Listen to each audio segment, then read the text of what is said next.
This is something that bowlers have to do every game. One fast bowler is nominated to pick the match. Well, it can be a spinner as well. Yep. Now, Rushain has got a lot of balls here. As you can see, they've been picked already by the two teams. What did you look for when you were picking a ball? For me, I want something that feels small in the hand. Right. Something small, but also has a big seam. Obviously, you want a big seam so they can obviously nibble off the floor. But yeah, it needs to feel soft in the hand, feel like you can get a good grip on it, good purchase on it.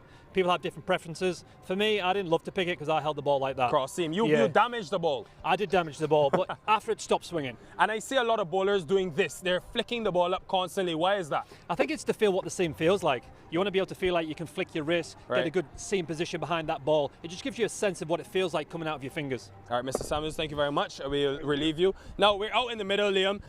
I've seen this boundary here. It looks like a mile away, and we've got the slight wind as well, sun setting. Now that you're standing here in the middle as a bowler, what are you thinking? I think for me, if you're bowling that end with that big boundary, I think you've got to use that as an extra fielder. You're looking for the batsman to hit you that side. So you have a strong batsman here. Let's hit his legs. Let's make him reach and drag you on that side. I think it doesn't feel like it, but when the ball gets up into the air, there's a slight breeze that holds the ball back, and it's like an extra fielder. And if you had to pick an area to stand, where you keep talking about hitting the pitch, you want to be somewhere maybe around here, maybe a slightly fuller? Yeah, a little bit fuller here. There's not much mock grass on the pitch here, but you want to be hitting around this area. Depends when you're bowling at, to your point, a heavy length. You want to be hitting here. Some pitches are different. What part of the ground, what part of the pitch is going to hit the top of the stumps? Each pitch is different. This might have changed slightly from yesterday. It might be a little bit drier. You might have to go a little bit fuller. All right, guys, so if I'm the ball, I'm starting here, and I'm going all the way, all the way, all the way, bang, into the top of the stumps. Back to you guys. I think Nicky will like that. Yeah, thank you guys, thank you very much. Yeah, new ball in hand, make sure that you're hitting the pitch, and as he says, top of the stumps, because they will try to dispatch it. It's the Washington Freedom who must start things off. Andres Hoos absolutely smacks it. Mukhtar Ahmed can do that as well.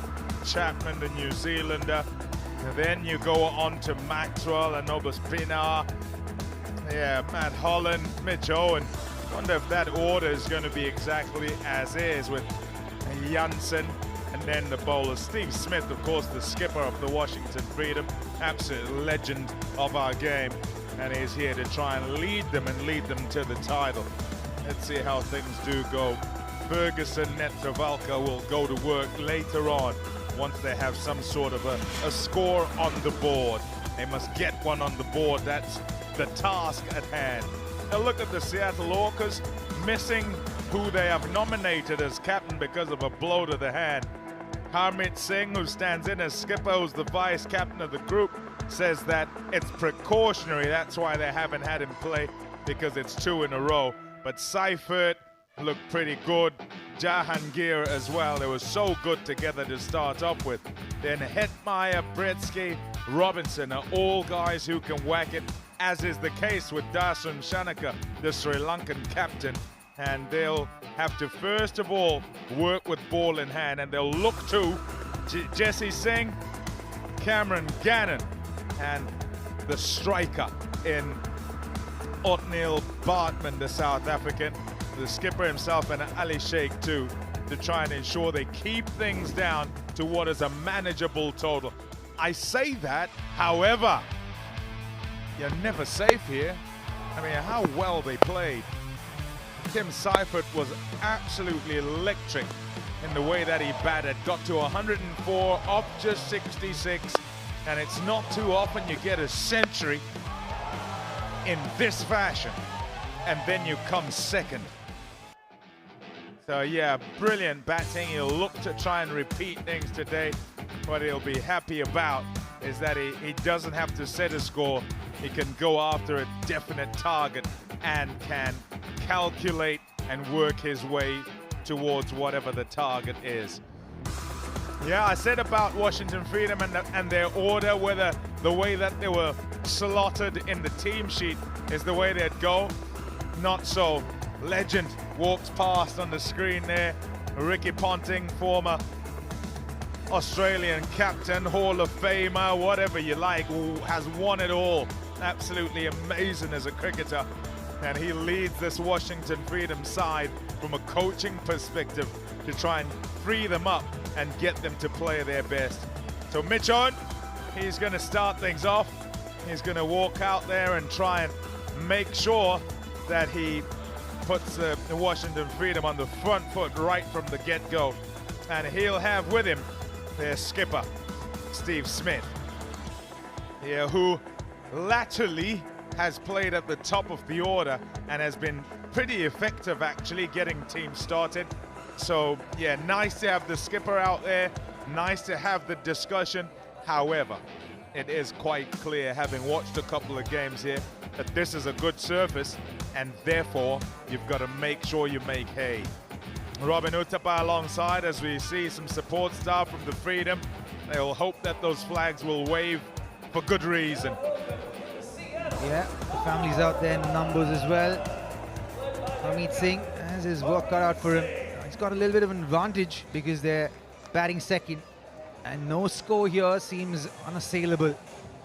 You want to get as many as possible and then some to be able to defend here. Give yourself a chance to defend here, because it obviously gets better to bat on in the second innings, especially under the lights. Yeah, one mitigating factor today might well be the fact that it's 2 games on the day, and I wonder how that affects the surface. Previous game just gone, another scenario where, yes, game curtailed and just 14 overs aside, but team chasing looked comfortable at the back end, even if just winning with a couple of balls to spare. It just seemed very comfortable. You never were in doubt that they were going to get there, even when the equation seemed to kind of get bigger and bigger and in favor of the side field. And look at the numbers as far as Mitchell Owen is concerned, and they're impressive. 13 matches, 313 runs at the strike rate, just under 195. He also bowls, couldn't stop taking wickets last season. A couple of man of the matches, I think, right at the start. MVP as well, Steve Smith, striking at close to 150. Also was in some top form, scored a match-winning 77 in the finals last year. So they want to get off the mark in this season, as well as they did, as well as they finished last year, in fact.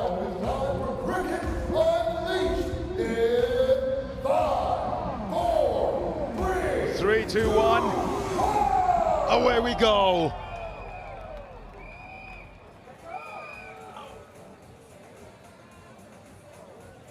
Cameron Gannon. And what he would like is a good one this season. Very good first couple of seasons, not so much last season. Shouts of catch it first up.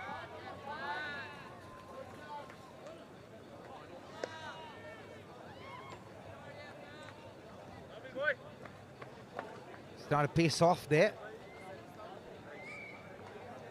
Not a bad way to start innings. Yeah, I suppose essentially what you get is a continuation of the story on a day where there are 2 games on the same pitch, on the same ground. And the teams that play second are looking for clues on what's most effective on the prepared pitch.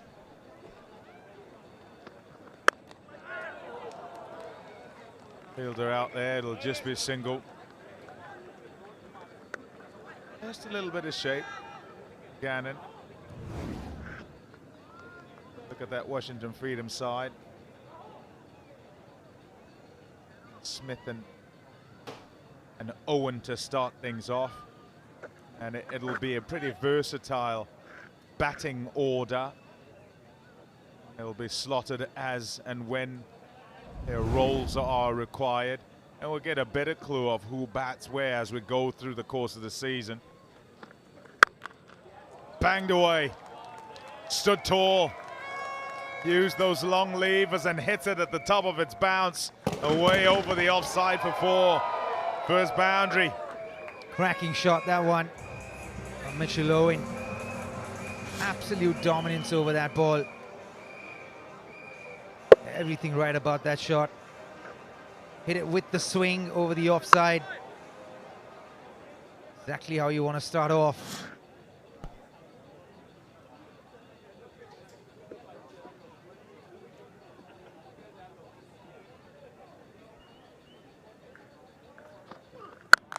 Oh, wow. That is absolutely smoked. Crisp sound off the bat, like the crack of a whip. And away for 4 very quickly. Gannon being reactive here. Ball pitched up slightly, was dispatched over covers. The next one, short and dismissed from Owen's presence. Picked up right where he left off from last season. Yep, brutal.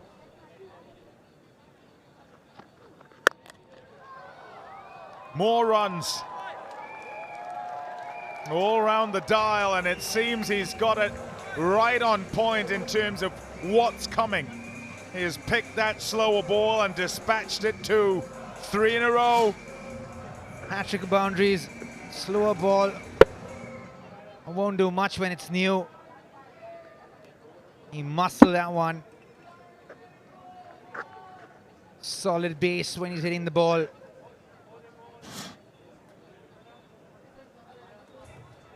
That is exactly how they'd like to start, particularly because they've been asked to bat first. You know, generally trying to legislate for that slight disadvantage. And this is exactly how to do it. Another one will go off to the fence. 4 in a row to finish the over after it started with a little bit of promise. 18 off the first.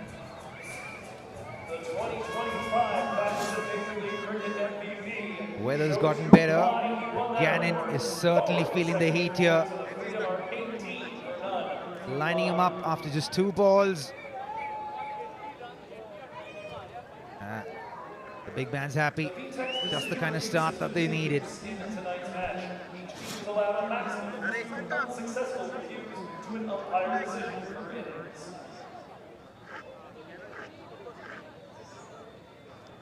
Opening the bowling from the river end for the Orcas, the captain, number 7, Harmeet Singh. Skipper to skipper. Harmeet Singh, a look at his numbers. He is very economical, and he'll start up here. Tough time to bowl in the Lexus power play. Here, there's Marcus Stoinis, who's off the field. Got struck on that thumb. They'll be hoping he gets fit very, very quickly.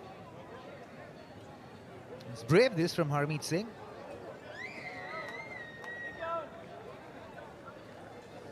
Yeah, he tends to be able to see many who are at the sight screen, and he won't want anyone anywhere near there. He's got everybody away. Right, here we go. Yeah, Steve Smith finds the fielder.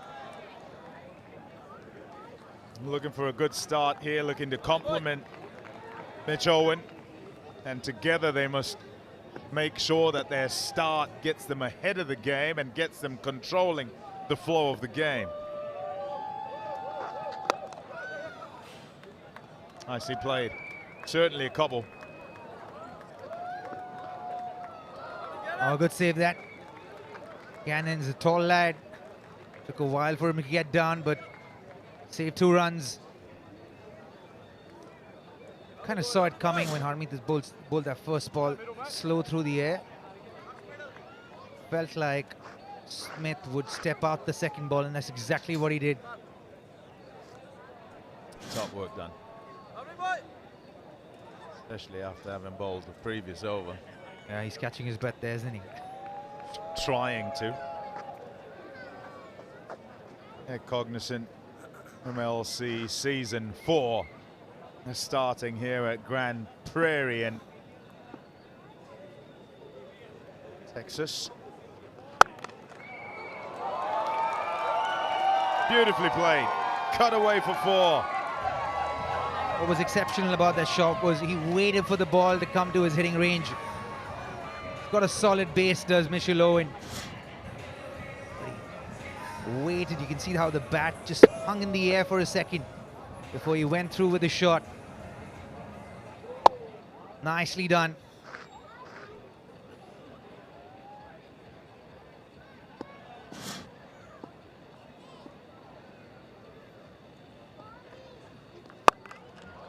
Lovely boy. Yeah, good bowling. Last boy. Tough thing is maintaining, so staying where you think the best place to bowl is, because Lovely boy. sometimes it's your best delivery that's getting hit away, and you can get hit off your length, and then you make it easier by shifting away from there. Oh, off the edge, fortuitous, but they'll take them. 4 runs. This one was quicker through the air. Flatter trajectory from Harmeet Singh. And caught the outside edge. 100 kilometers an hour, that one. Yeah, just give himself a little bit of room. Aimed it between point and short third man. But got it really fine.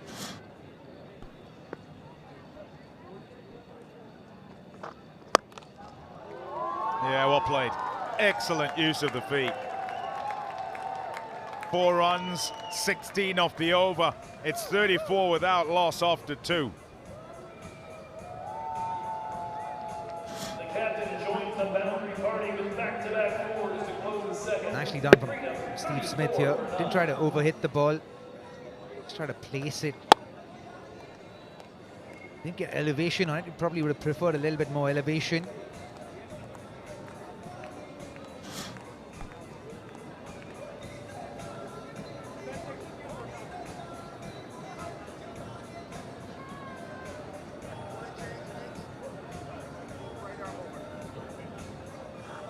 .34 without loss is a very good start for the Washington Freedom.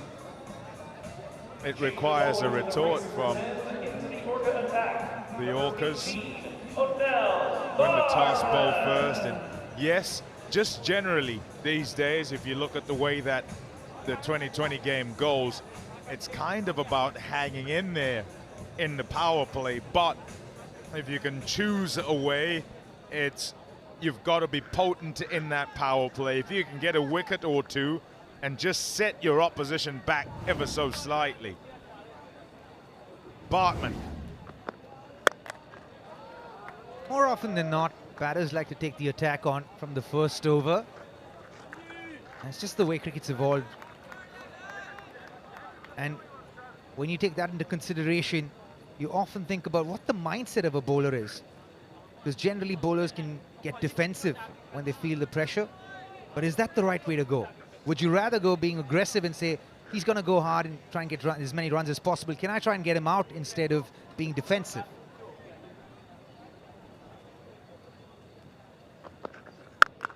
Shot. Oh, wow. Mitchell Owen certainly strikes it. That has been larruped for 4. Tracer bullet. That's how quickly that went. Take the screws out of that one. Bang.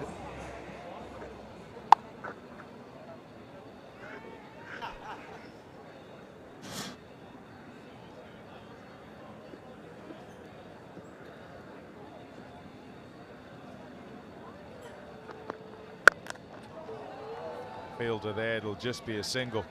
A win that. Early doors. Yeah, he's batted really well from the get-go. Just took one ball to get his eye in. But after that, he's just pummeled the ball to all parts of the ground.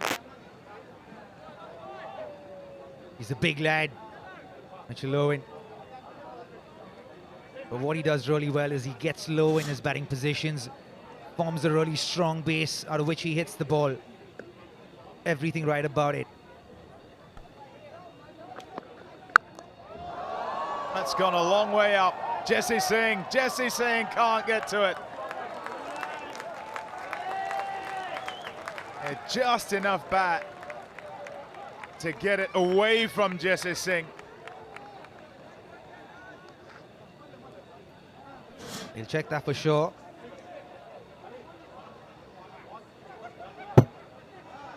open his face just a little bit more than required. A good save that from Jasdeep Singh.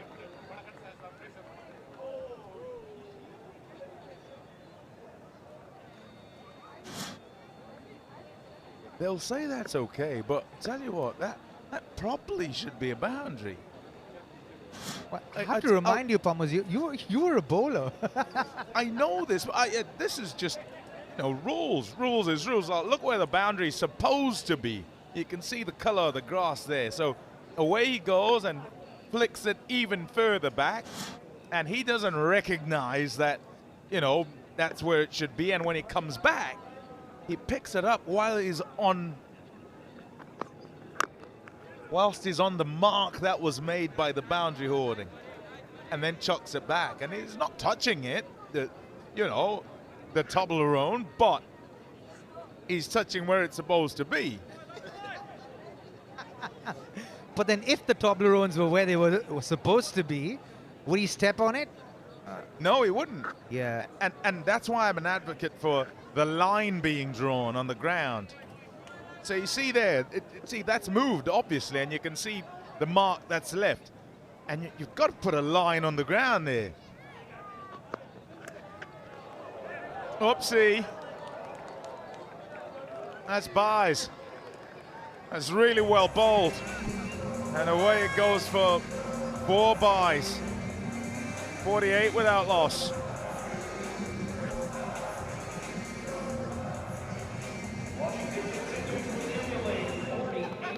So far on just 18 deliveries for no loss.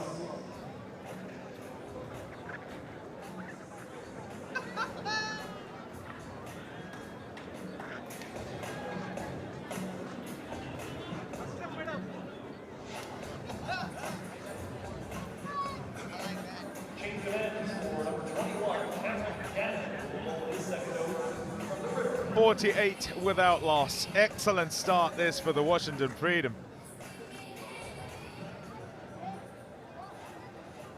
Lives in New York, in Manhattan.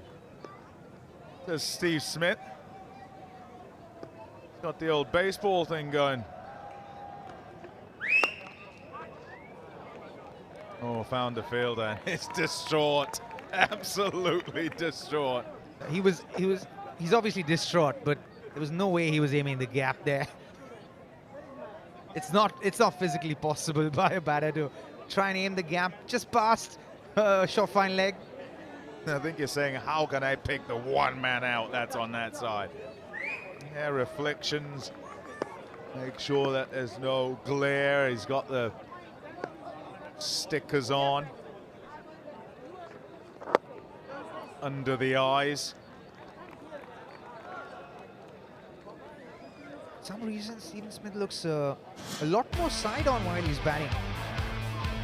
But this man got everything right about his batting. Gets into a good solid base, then lets his bat do the talking. Using some premium form here, Mitchell Owen. Yeah, fantastic striker. Washington Freedom averaged 59.2 in the power play last season. Comfortably the best. Oh yes. More and more. Smashes one out the ground again. Yeah, and the big side, that was. And against the wind too. It's proof of how much power this man packs. Winning partnership of at least 50 runs. Whilst he does look to cut loose, there is control in the way that he goes about it. Gets the front leg out the way. Oh, wow. Oh, wow. You're quite fortunate you're not in the way of that, because that was struck. It'll take you with it. Yeah, that was close, wasn't it? Slower ball again, off cutter. Yo! Gets me worried for the bowlers there. Yeah, it's reflex. Oh, that's a, oh. I'm sorry, I'm not trying to hit you.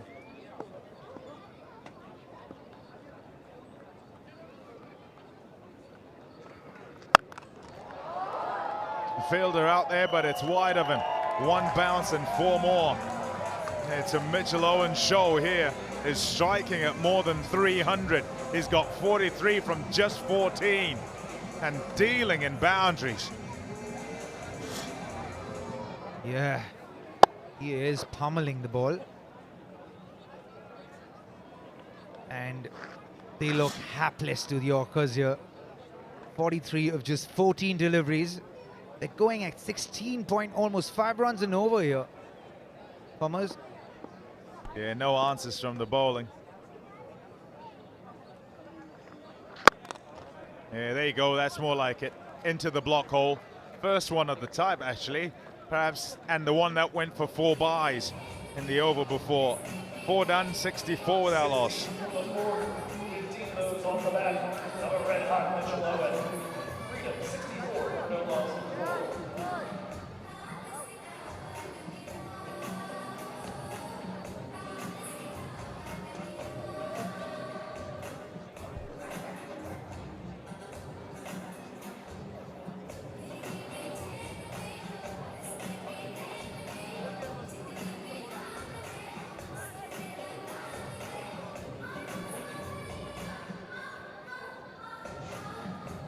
Ferocious start, as you would expect from the Washington Freedom, under the watchful eye of the iconic cricketing legend that is Ricky Ponting. I'll be honest, Seattle Orcas bowling attack across the course of 2 evenings thus far has been travelling around the park. They went at 12 and over throughout the course, the entirety of the innings yesterday, as the Super Kings hunted down 221, the 3rd highest chase in Cognizant MLC history. Tonight they're going at 16 and over, as Jesse Singh is the latest to be turned to. But the men in green are getting clobbered around the park right now. They need some respite. The only way they'll do that is by getting Mitch Owen out. Liam Plunkett joining me. Liam, this is, well, like I said, ferocious stuff from the batters, but the bowlers not quite getting it right either. Yeah, I think when they built this cricket stadium, they left the gates open and that freeway extended out to the middle here. It's a flat pitch, but yeah, the bowlers are struggling. I think we're just missing out. Sorry, just looking at the screen here. Owen's strike rate tonight is outstanding. We're looking at the boundaries here.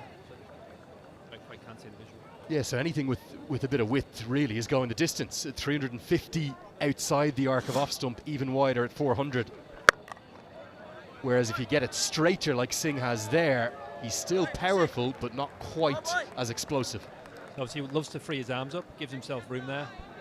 But yeah, I think Jesse's coming in here with a different plan. He's trying to go full. He's going away from length, which I think he's hitting it really well, but can you get that full? I still think that's not the best option to bowl. I think you still have to potentially hit the top of the stumps. If he hits you, he's hit you, but that's such an easy ball to hit as well. So let's see what he does with his line and length here. Maybe he's going to get back, mix it up, use the pitch, use his variations, and see if he can break this partnership. It's a funny one, isn't it? Because potentially what we're seeing in that graphic is that your line is almost more important than your length. I totally understand what you're saying. You have that variety of lengths as well, but as long as you're tight to the stumps to Owen, you'll have a better chance of success. As Smith powers this away, but Gannon, who has travelled in his 2 overs going for 34, gets his body on the line to save 3 runs. That's a magnificent piece of fielding. Yeah, 100%. That's your fast bowler out there, diving, commitment to the team. It's an outstanding bit of fielding. You can say, Jesse, it was a little bit wide, but your fielder's there for a reason. Outstanding diving from the fast bowler. Very athletic, and that's what wins games for your team, stopping the boundary. Particularly at 37 years of age. It's a magnificent effort and exactly what the Orcas will need plenty more of. Little moments like that can change matches too. Will the new batter coming on to strike maybe create an opportunity? Unlucky. Singh is squeezed away as Owen gets 4 more. I think also there, like, he's bowling good pace there, 86 miles an hour. He did squeeze them there. He did obviously beat the batsman in terms of pace. He's still going a little bit full there. The field is still up. It's still a hard ball to execute. Not much margin for room. I still would like to see him smashing the top of stumps. Even, why not give him a bouncer? They've not had any short ball pitches as yet. Why not give it a different look? Try and break this partnership with a fast bouncer. It's worth a look. Definitely the short ball a good option as well. Mitchell Owen has really taken to Cognizant MLC like a duck to water. 11 knocks last year, struck at the best part of 200. It was 194 that he struck at last season. This year he's off to a rollicking start.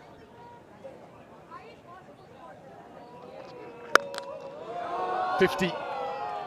Just be a single as Hetmar does the fielding, but it's come from just 19 deliveries. What an impact at the top of the order from Big Mitch Owen, his third career MLC 50. Yeah, it looked like this position up top suits him. I think he kind of, when he came into the MLC last year, the Cognizant MLC, he was outstanding with the bat and ball, and he looks like he's bringing that form. He went to Australia, very consistent. He's coming across here again. He looks in great form with the bat.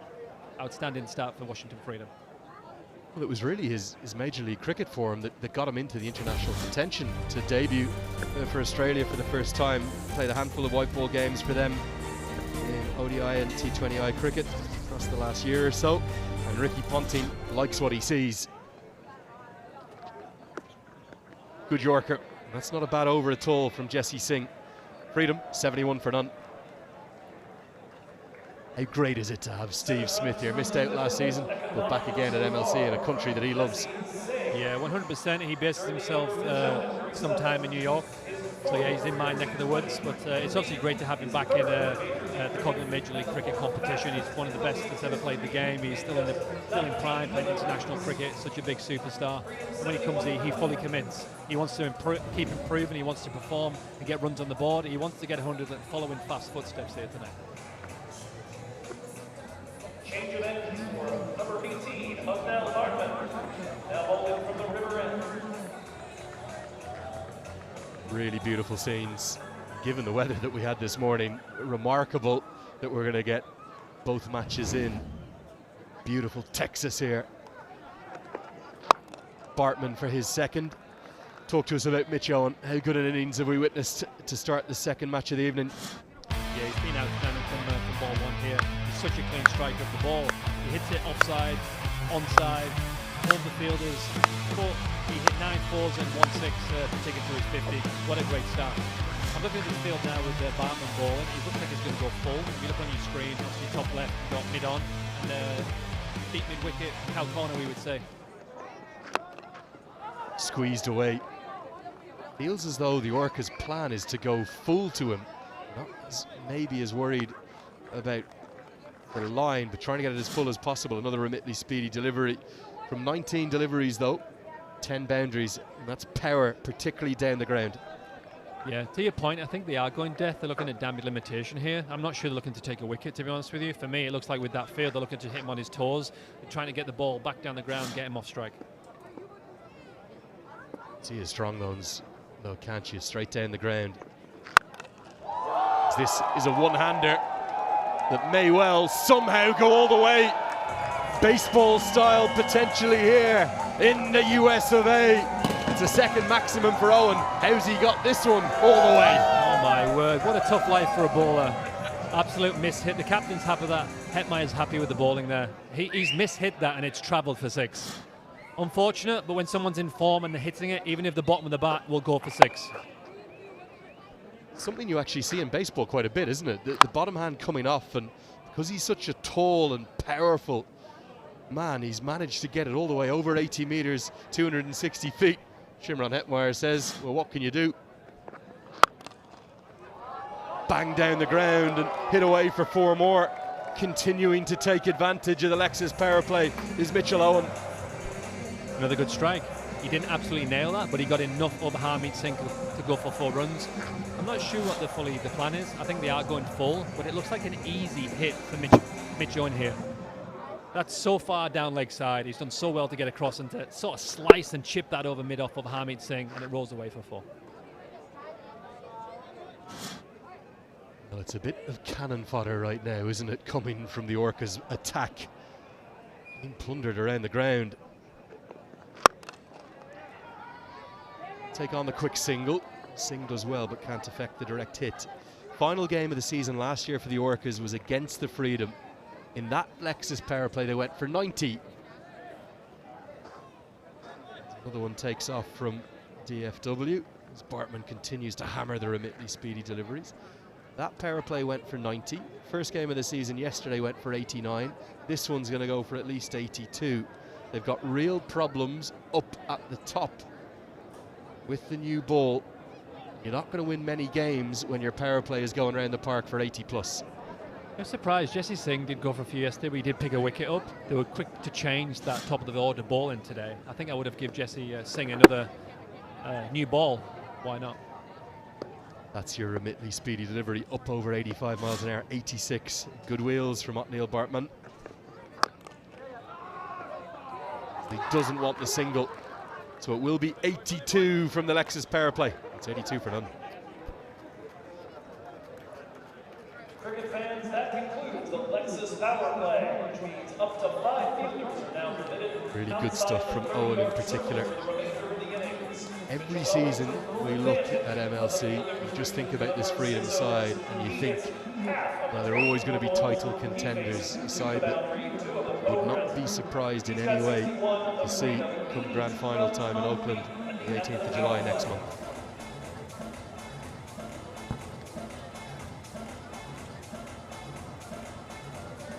Back in the crowd, we got some Freedom fans here, but a little bit different origin. Yeah, he's repping it out there. Now, I heard you were the guy that brought these two to a cricket game, but you've been to Grand Prairie Stadium before the cricket. Very true, yeah. So I used to come here when they were the Grand Prairie Air Hogs, and that's a whole lot of fun. I mean, baseball is a great sport, and cricket's kind of that cousin next to baseball, so it's a lot of fun being here at the Grand Prairie Cricket Stadium, having fun watching the Washington Freedom. And you talk about baseball and cricket. How have you enjoyed learning about cricket, and what's similar, what's different for you? It's been really quite an interesting experience, and the fact that they're similar in ways makes it even more interesting to watch, especially Lockie Ferguson. They call him the Wakamana Express, and he's just quite the entertainment to watch. Well, entertainment is absolutely right. But this one will go for the Seattle Orcas. Wicket falls, the first one. We'll send it back upstairs. Clever piece of bowling. Dasun Chanaka brought into the attack outside of the Lexus power play, digs it into the surface and gets the reward. Yeah, I think for me you have to utilise it. When you looked at the wickets yesterday, I was missed hits. It was from slamming the ball into the pitch. There's not much pace behind this 124-ish k's per hour, but it didn't come on. It kind of stuck, or it did skid on. That was a Cognizant clutch catch. Easy catch, straight into the hands of the fielder was Lenny. Matthew Bretsky out there at deep mid-wicket. I've always got your back, Liam Plunkett, don't you worry. Owen goes after a sparkling 61. It's 82 for one.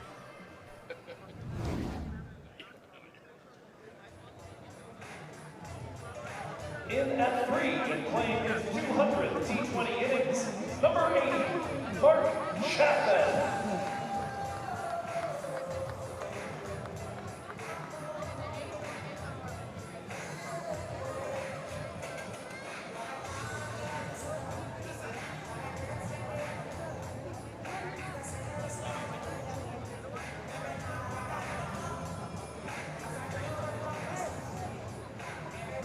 New Freedom batter out there and Mark Chapman, and 2 new Freedom fans as well. So you were here last year, but this is just your second cricket game. What have you learned in your time here?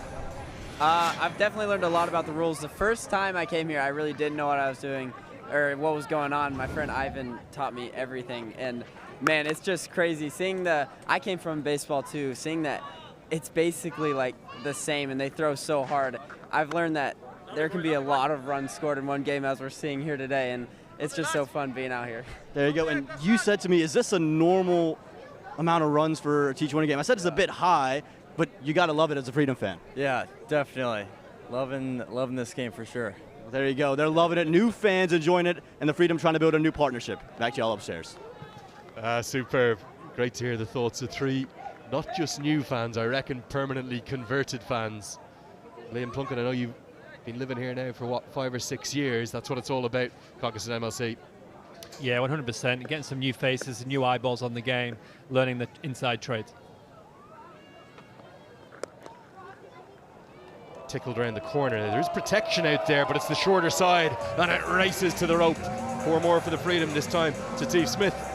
Yeah, that's an easy shot for Steve Smith. He's very clever. He knows where his fielders are. Didn't have to do any risk there. He just waited for the ball, timed the ball through the leg side, 4 runs, no risk, nice reward. I thought it was an interesting question, actually, that one of those young kids asked Aman Patel out in the crowd. Is this a normal number of runs that you would see in any sort of a T20 game? I think one of the things we're blessed with here at Grand Prairie is this flat surface. So we so often get really high scoring affairs. Let's get a look at the best of the Lexus power play. Yeah, outstanding from the Washington Freedom. Absolutely outstanding from Mitch Owen and Steve Smith at the anchor role. 82 for none off the 6 overs, which is an amazing start. Always putting the Orcas under pressure. They came in from struggling yesterday in that game against the Super Kings, and today they're being put under the pump. Absolutely amazing start from the Freedom, and we're going to look for another massive score tonight.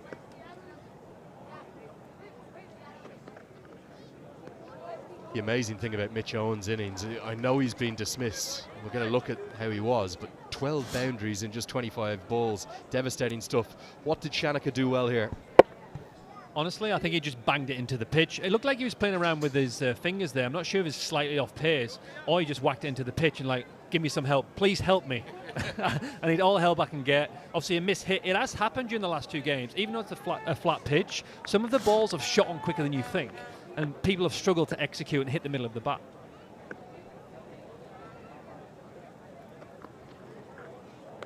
I think that'll be too short. Just wonder, was Dasun Shanaka, I saw quite a few of both the Freedom and the Orcas players getting here early. Was he watching that first match, and did he see the likes of Peter Siddle and Brodie Couch, you had some success with that shorter delivery?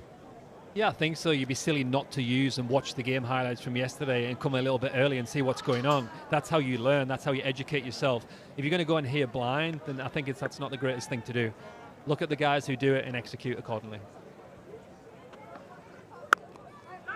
Then the leg cutter, very clever. Chapman wants a single, but Smith sends him back. It's 88 for 1. So in terms of that question that the kids are asking, we generally tend to get higher scoring games here, don't we, because of how brilliant this facility is. Yeah, I was saying earlier, I think when they built this, they just extended the freeway onto the outfield here, into the middle. It's a beautiful pitch. It's got better and better. The first year, I think it was more tennis ball bounce, and you could use that to dig into balls some quick bounces. But it seems to slow down a little bit. It's not flying through.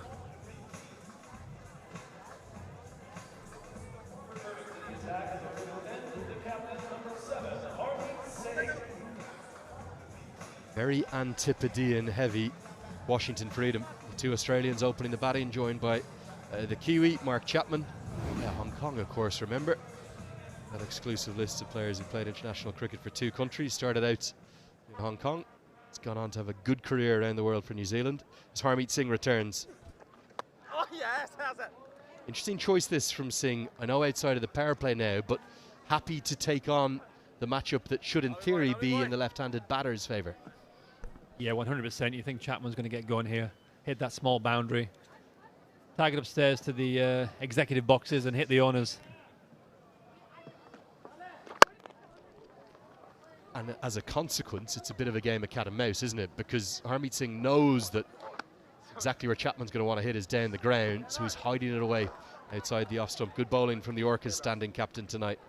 Yeah, I totally agree, Lenny. I think he's got to be savvy with that line and length that he's bowling. He looks like he's coming a bit low with his arm. Yeah, he's going to undercut the ball there and try and go wide to the left-hander. Obviously, a little bit different now to Steve Smith. He's going to use that long boundary that we talk about, maybe fire into his legs and mix his pace up and get Steve Smith to chase it.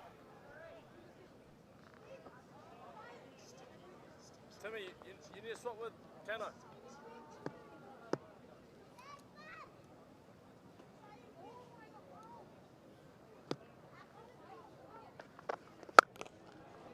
Dances down the track.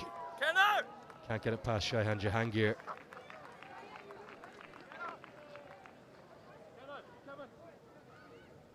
Tim Robinson. There's the big show, Glenn Maxwell, who will likely see, you'd suspect next, wouldn't you? Probably in at number 4. Again, it will depend a little bit upon how the innings develops.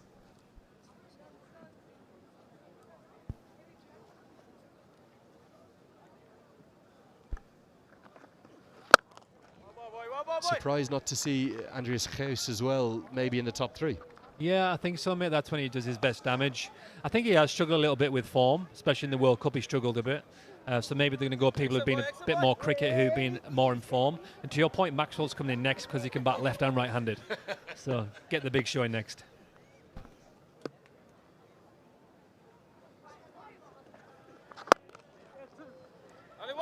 To the immediate call from Steve Smith, and Chapman's so quick he'll get back comfortably.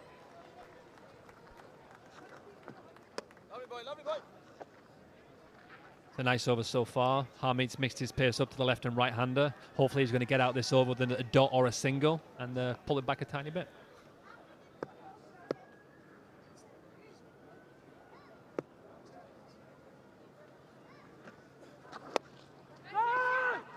Well, the best over of the innings for the Orcas belongs to their captain. Only 5 from it. 8 have been bowled. 93 for 1.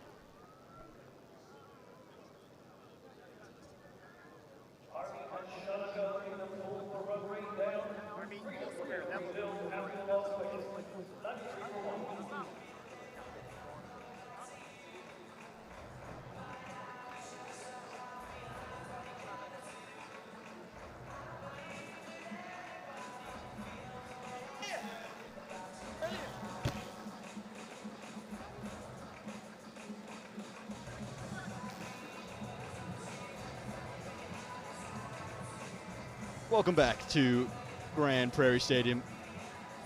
Beautiful night sky considering everything that we had going on earlier. All the rain and the weather conditions. Doesn't look like there was anything happening. Bright sunny skies, and now the sun sets and it's become an absolute treat.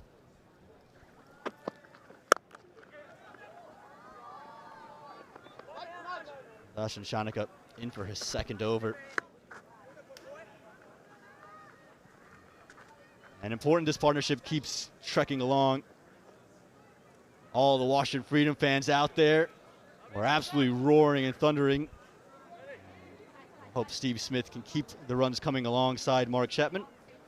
Alongside Danny Morrison. Danny, the Seattle Orcas need to find a way to find a second wicket. They certainly do, Aman. It's an understatement of the match so far. Got to get rid of Smith. He's just settled in nicely, isn't he? He's 24 from 19. Chapman's just got out there. Was there an edge? Was there an edge? Given. Steve Smith, he doesn't like it. He wants to know if it's outside. But Mark Chapman is almost saying no. And he will be walking. That'll be the end of Steve Smith. Change of pace works, and the Orcas on cue get their second wicket. Yeah, well, he asked for it, didn't you, Amar Patel? He wanted a wicket. Lovely little back of the hand, slower one. And he was asking if he got hit outside the line. That's what he was asking Mark Chapman. And Mark Chapman said, I don't think so, Skip. I think it's pretty dead-eye Dick in line. Lined him up beautifully. 24 from 20. He's out of here. And the second one down now for the Freedom at 94.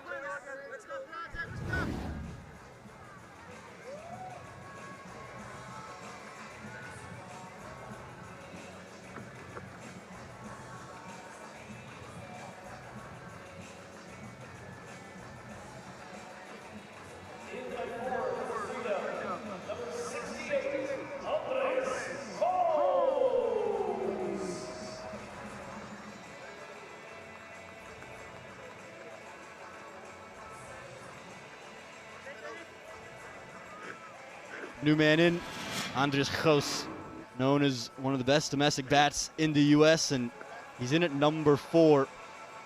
Incredible strike rate that he possesses. This is why he's in. How close was it? Yeah, great jobs, Mark Chapman. Would have been difficult to tell the skipper, nah, don't refer it. But Shanika's done well.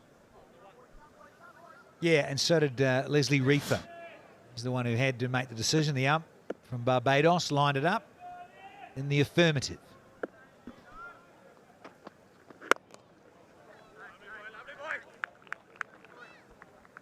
The Freedom boast their batting depth.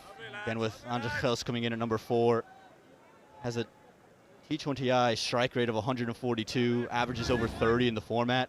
You just take a look as it keeps falling down, still with Glenn Maxwell, Mukhtar Ahmed, Ovis Pinar, So many batting options, even down to Marco Janssen and Ian Holland, both of whom possess a very big bat.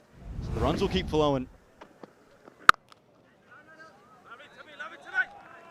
And so often the way in this format of 2020 cricket, coaches and mentors will tell you you've got to keep going. That momentum of going hard, particularly the first 6 overs, the 36 deliveries we talk about with the restrictions of fielding, only 2 gentlemen outside that 30-metre circle. So you have to make hay.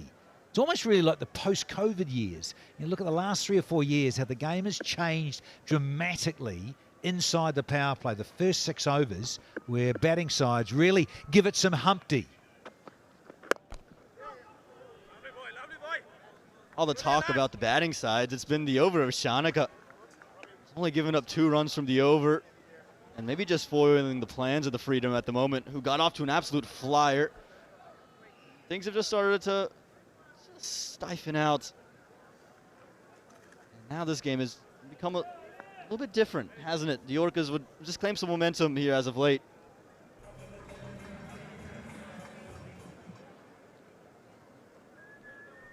For the first time, there's quiet amongst the Freedom fans. Danny, you couldn't buy silence out there just a little bit ago as that long off fielder you just saw was put into place, bottom right of your screen.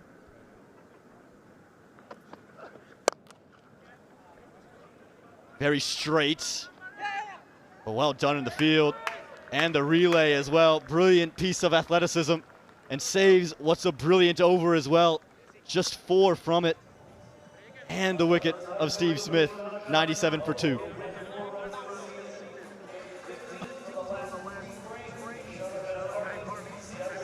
Yeah, superb from Shanaka there. He's got 2 for 10, just quietly, from his 2 overs. That is simply outstanding.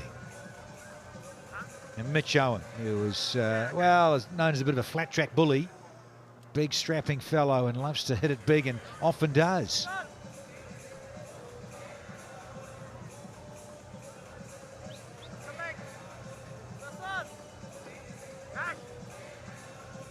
Mitch Owen, the reigning player of the tournament in Major League Cricket after what he did in 2025, nearly almost single-handedly taking the Freedom to a championship, isn't it, against MI New York. As Harmeet Singh will continue. And all of a sudden, Danny, the runs have almost dried up. Chels has struggled to find the gaps so far. Yeah, no doubt he'll be a little nervy. Fresh to the pitch, out in the middle with Chapman. I think the responsibility, everyone knows what he's capable of and his reputation for sure, but you've just lost your captain. He got a start, did Smith. He was LBW for 24, and prior to that, you had Mitch Owen at 61 from 25, absolutely moosing it to all parts. 10 fours, 2 sixes, a strike rate of just quietly at 244, but he's disappeared, and you're right. Seems to have just shortened. Look at that. The landslide, the wrong way for the Washington Freedom, just of late. But hey, you can't complain with the start they got, courtesy of Mitch Owen.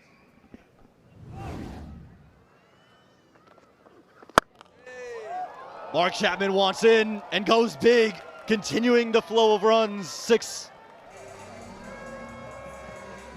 We love a lefty here at Grand Prairie. Just that little bit of flight, and as soon as it was there, just enough, and it is in that arc of that length for Chapman, and he says, I'm going to give it some licks.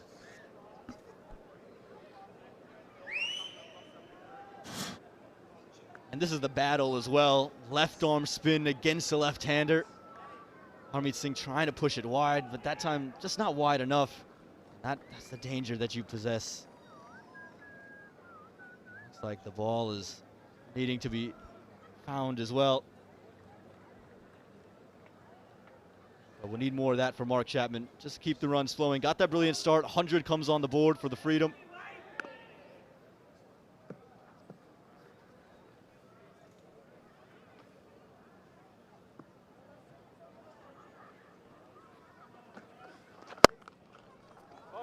You can see Chapman is keyed in on the ploy from Harmeet Singh. He's moved well across his stumps now on back-to-back deliveries. But Harmeet's just so crafty. He was able to push this one even further away. That's it. This will buy Anders Gels some time as well to just get set.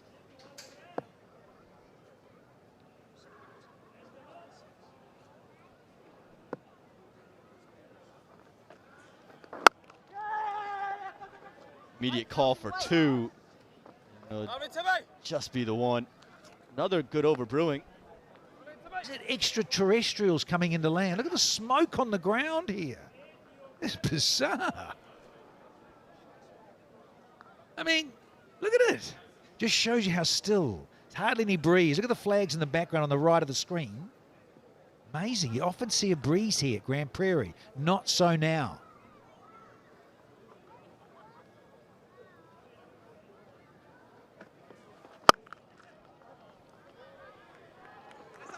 Well done. That's Ali Sheikh, 23 years old, and he saved a definite 2 runs there. Close of over 10. It's 108 for 2, and the players will take a little drinks break.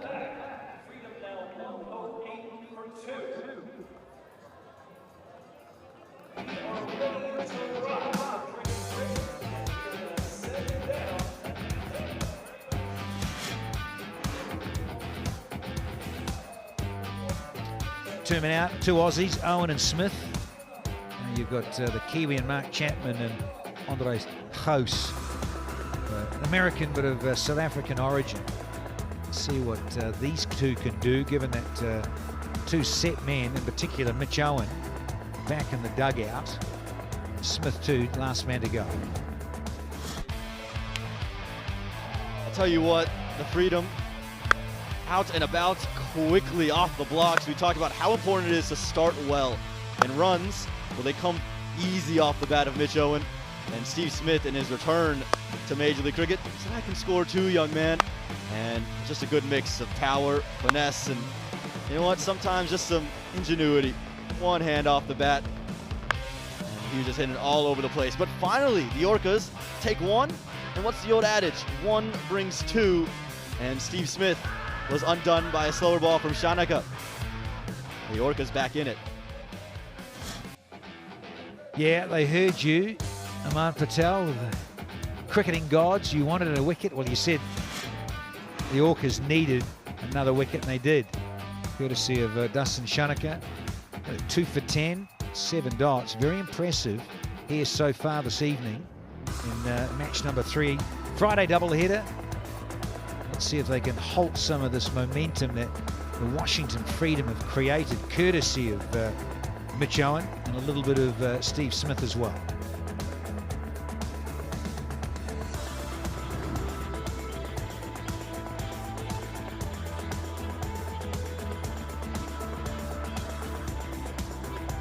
And Harmeet Singh, he is the stand-in captain for today, isn't he, with Marcus Stoinis? That was the big question coming in. Was that hand going to be okay? Evidently not, so big shoes to fill, but a great opportunity for the domestic Harmeet Singh to take the mantle, and change that is made so far, they've proven to hold the tricks.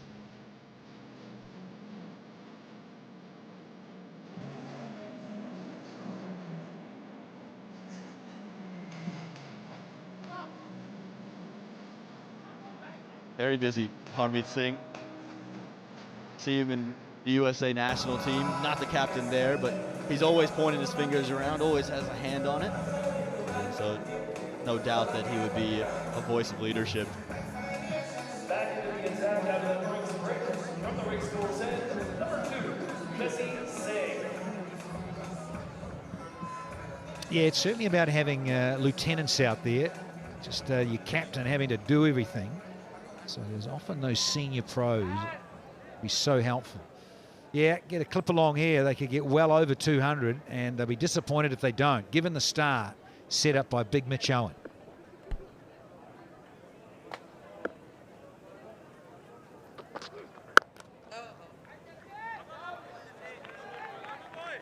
Excellent commitment from Jesse Singh. And we've seen excellent commitment from the Seattle Orcas, and has been the big fast bowlers and Cameron Gannon.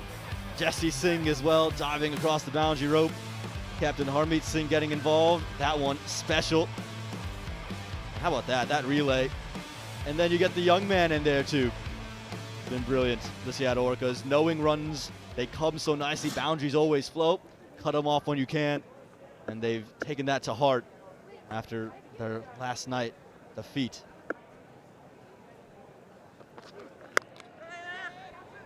You saying earlier, yeah, those Orcas gnashing their teeth. And there's some more of it. I don't think it's been saved though. Good commitment. Lots of diving around. Do love an apex predator. The Seattle Orcas.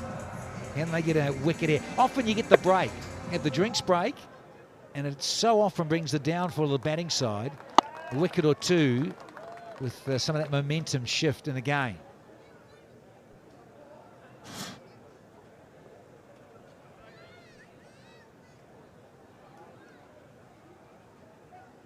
And make sure you guys get in to Grand Prairie. Get your tickets at tickets.majorleaguecricket.com.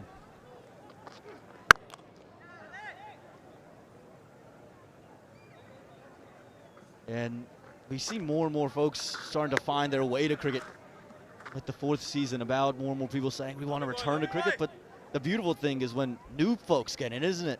And we've seen so many in the crowd. I've talked to so many of them. And again, go ahead, grab those tickets at tickets.majorleaguecricket.com. Whether you're here in Grand Prairie, we jet off to Oakland. We'll be over in LA for the first time. Make sure you get yourself inside these venues because the theatrics on display here in Cognizant MLC, they're one of a kind.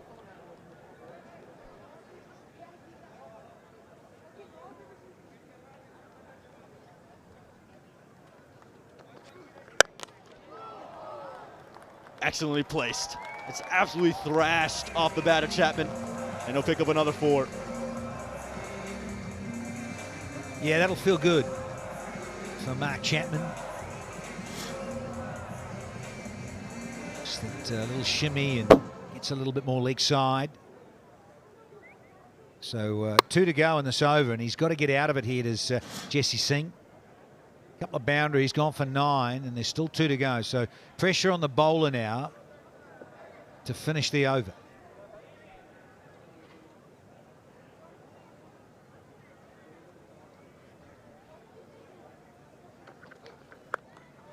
Oh, can't bowl there.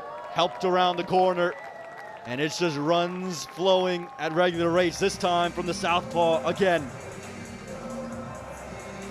Yeah, and Jasdeep Singh trying something a little different. When you're up against a lefty, it doesn't matter, it's the bigger side of the ground, it's that angle, it's those lines. And on that side, it's just too easy. Too small a boundary to protect. So now, 1 to go still. It's turning out to be a biggish over. Another change in the field. Deep fielder, top left of your screen. Use of the feet, punished again. Mark Chapman, that's 3 in a row, and there's no slowing down this lefty. Close of over 11, 125 for 2.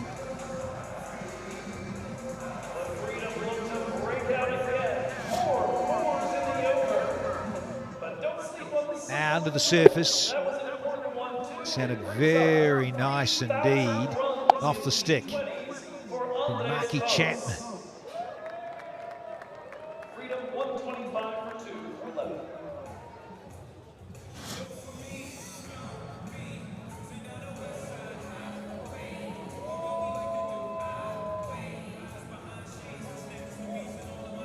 Mark Chapman has been so impressive since last Major League.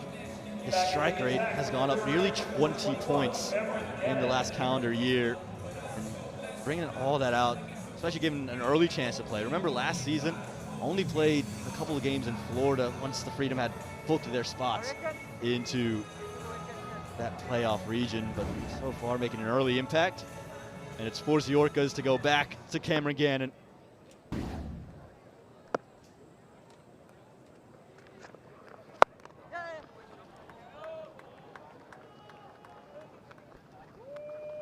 Even with all the restrictions in the run race, Danny, we've still seen a really steady progression of runs. It slowed up for maybe the 1 over of Shanaka, but we haven't seen a steady progression of a delayed run rate. Well, it's time. Let's see if Cameron Gannon, hugely experienced Big C Gannon, he's halfway through his allotment. Really do need him to come good here this evening, Cameron Gannon. Wily customer, he's just been slightly off. And when you're slightly off against someone like Mitch Owen, then you're going to travel. But he's got the opportunity now to come back, make amends.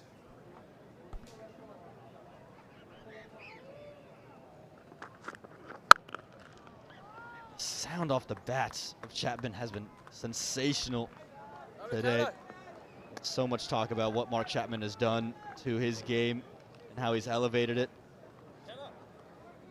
For the Orcas, they know there's going to be runs to chase. The one thing that they would sit there and say, last year they were set a target of 200 in back-to-back days, but they won both of those encounters. It was against MI New York, and then LAKR. It was the brilliance of Schimmer and Hetmeyer in those games.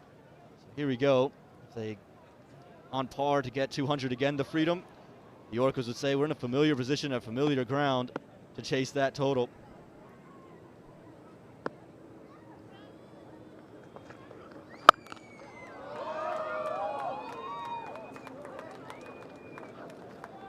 Decent overbrewing here for Cameron Gannon. He's showing the experiences, and he was the 2023 leading wicket taker, Bart King Award winner as well.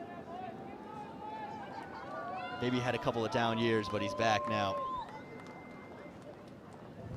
Yeah, a lot of experienced campaigners. You think about his Cognizant MLC career. It's not bad. As I say, he started to disappear a little bit last year and the start of this one, but yeah, he can come back, no doubt. Excellent opening of the blade from Chapman. He's been placing it so beautifully.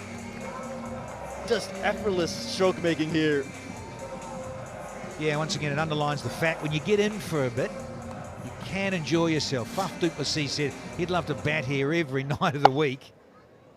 Lovely surface, and you've got small pockets. Yeah, you've got a bigger side of the ground here at Grand Prairie, but you've also got those little areas there, as batters will know. They work things out, use the pace, got the smarts.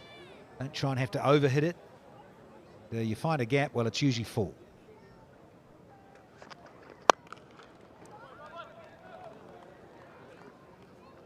Gannon, figures are starting to become habitual, aren't they? 1 for 55 yesterday, none for 42 here today, with still an over to spare. It hasn't been quite the comeback since 2023.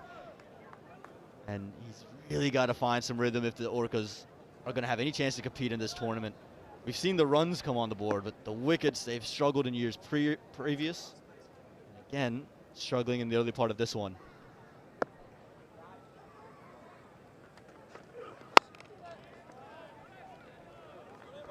And just tucked in to the onside to close out over 12, 134 for 2.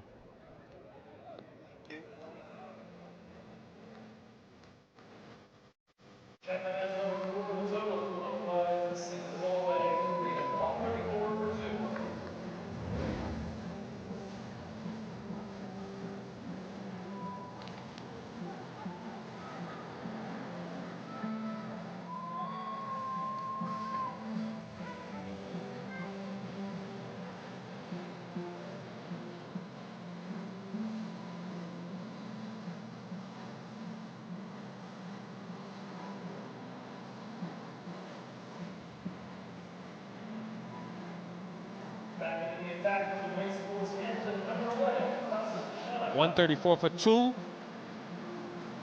Second night consecutively that the Orcas have struggled to take wickets. They took 4 of the Super Kings yesterday evening. Didn't defend their 220. Here's Dasun Shanaka, 2 for 10. Pace off straight away and in the gap straight away from Andres House.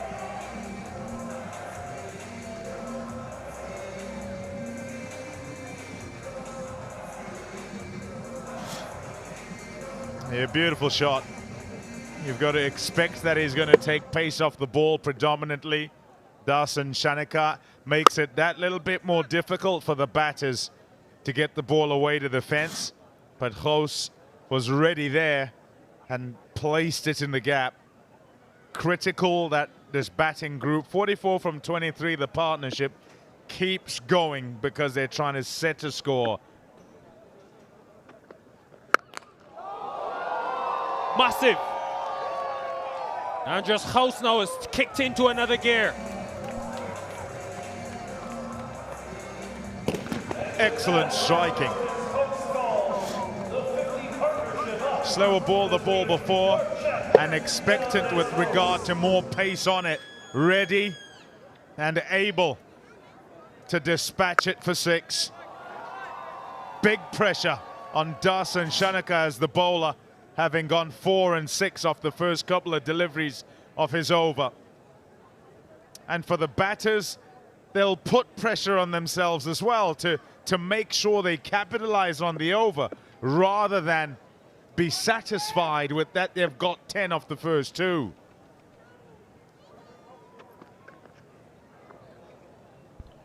I think that's closer to the plan Shanaka will be trying to enforce here, forcing House to hit offside.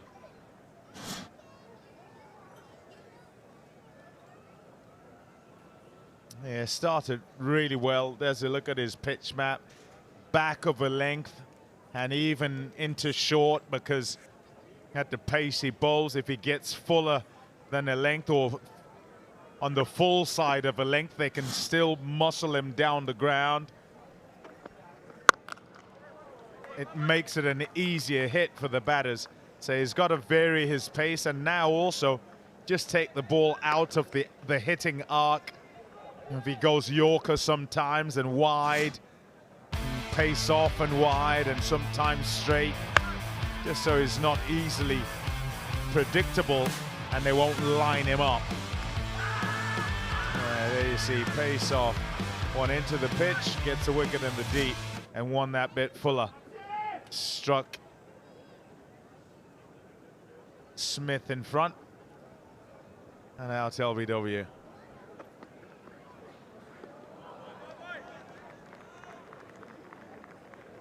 House showing that although yes they want to keep looking for boundaries, he was 10 off 11, so it just takes a matter of 2 or 3 deliveries and you're back well ahead of that, of your scoring it personally, so you can give yourself a chance. But they would have watched what happened to the Orcas a night ago when I think they were 174 for none after 15 and only ended up with 220. Just don't know what's enough sometimes in Cognizant MLC. These good pitches for batting. Hold the pose, Mark Chapman. Sweet, and dropped in the crowd.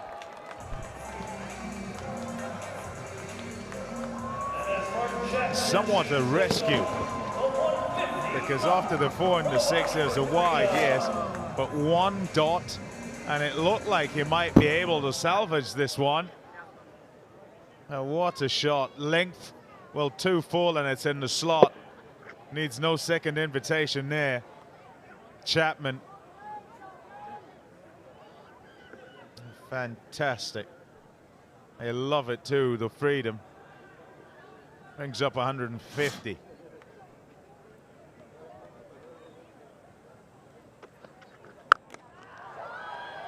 That is a big boundary, folks, and he's making it look like nothing. Shanaka is in shock. 24 from the over. 158 for 2.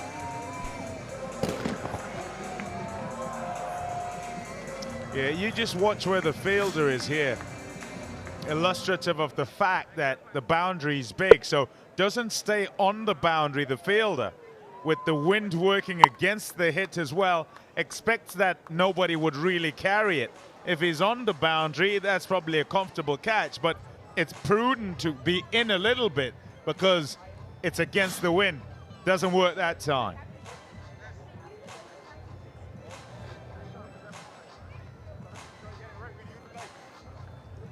Pensive Orcas dugout.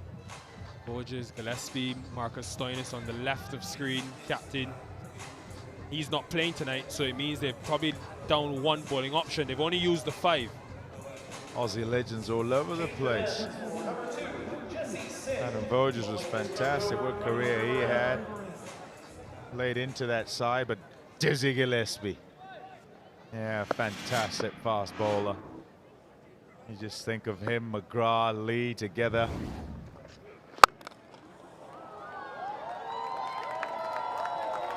Straight and clean. His placement from close.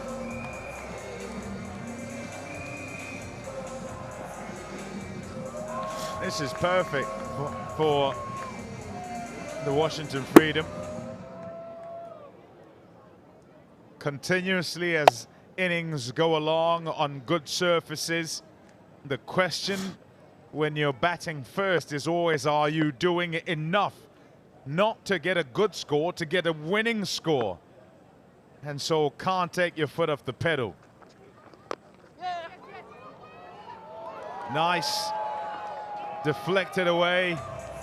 And short fine can't get to it. So away it goes for 4 more. It's another over that started really well for the Freedom. Immediately is pressure on Jasdeep Singh. More pressure. Trying for that pace-off delivery. Fine leg up though, so always a risk. Jasdeep Singh can't believe it. What a tough night to begin your captaincy. Going to keep coming. A lot of power still to come. Maxwell, Janssen. Leg side is longer boundary, right of screen. 11-meter difference.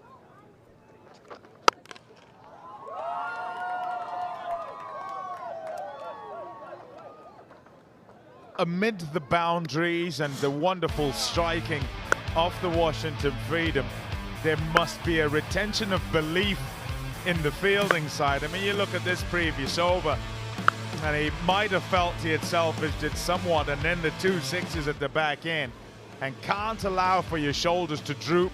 You've got to keep going. And we'll reference yesterday in that they themselves, when they're going so well, only managed 46 at the back end last 5 overs, and then the score was chased down quite comfortably. They were looking at a score of around 240 and they only ended up with 220 on the board.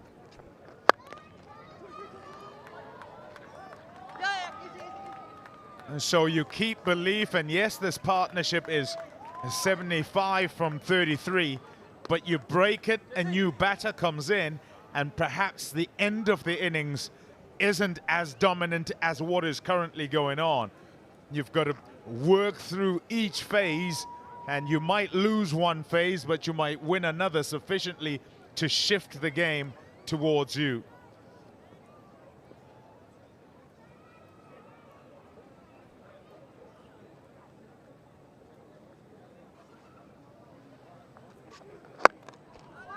Nice execution.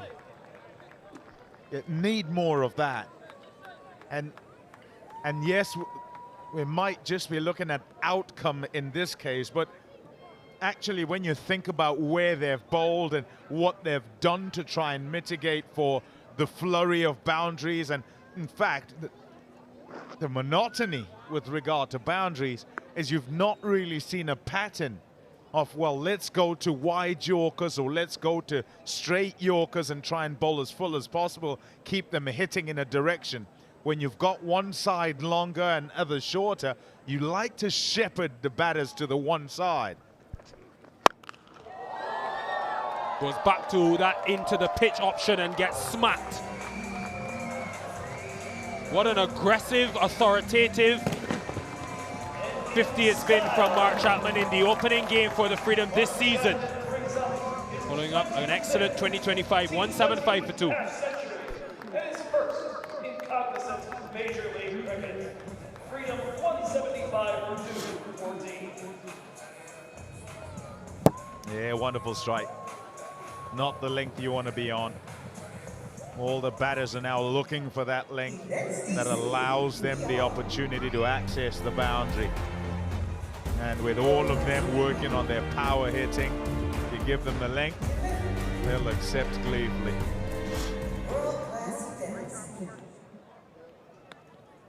Back into the attack and back. First MLC 50 for the left-hander from New Zealand.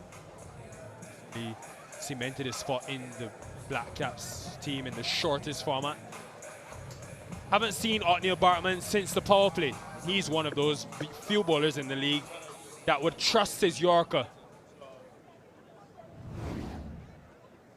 Now his third over. Look for the Yorker. Goes into the pitch. A nice thinking from Host. He didn't execute, but third and fine leg are up. Yeah, just talking about, you know, where they've bowled. If you look at the spread there with regard to the boundaries and where they're coming from, it's not as if you could say there's a pattern of where they're trying to bowl. It's all too haphazard. I was talking about shepherding, and by that I mean you try and make them hit in a direction. Whoa, what a shot. That is outstanding. Andres Hoos. Not so easy to do, to hit offside like that. Top of the bounce, and he's just muscled it away. But the timing good too. Look at this. Oh, wow. Line is slightly wider, and he's saying, I want you to play offside. He says, I can. Have a little look at this. Got him this time. A touch fuller in length, and Bartman finally has something to celebrate.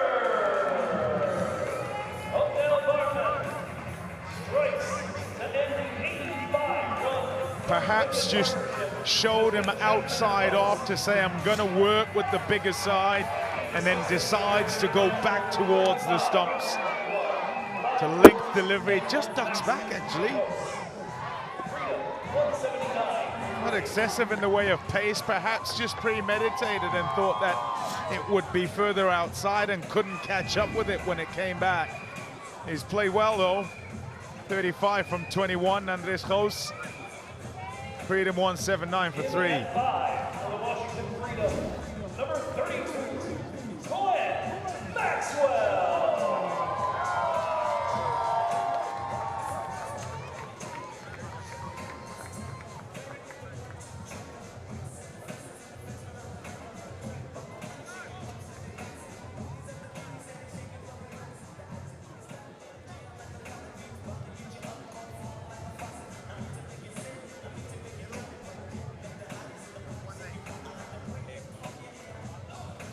The big show.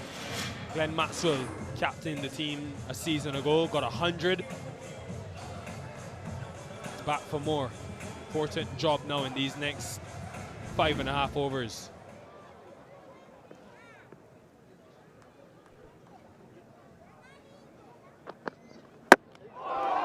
One ball. Bartman again. The perfect length, smashing the top of the stumps. 2 and 2. In my head, I was going to say to you, mark down the wicket of Andres Hoos, because it's an opportunity for the Orcas to come back into the game. Well, Bartman is cementing that right on the stumps. Ducks back as the other one did, probably that bit fuller. And Otnil, Bartman on a hat trick. Golden. 179 for 4. In at 6, Washington Freedom, number 12, Bovis Pina.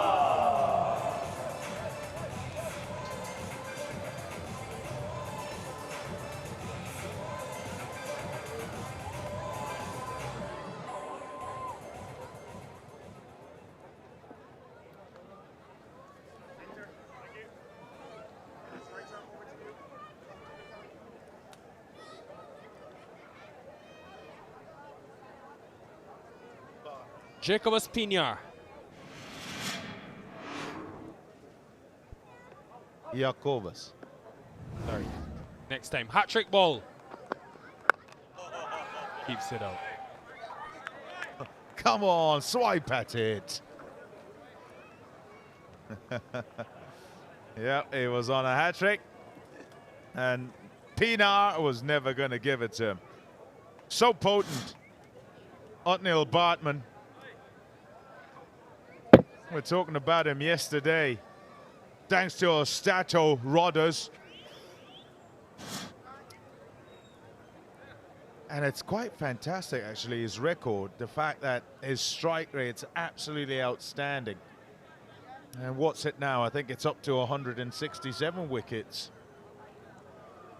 And strike rate, Rod has helped me out here. I'm going to go 14.6 or something like that. 14.3, he says. It's just brilliant. And he's helping the comeback here for the Orcas. 179 for 4. 2 wickets down. Post and Maxwell dismissed by Odell Parkman 150. Freedom 179 for 4. Using that scramble seam to also deviate off the pitch and inward to the right-hander. Excellent length as well. He started the over going pace off, committed to pace on, brought in wickets, and happiness for her.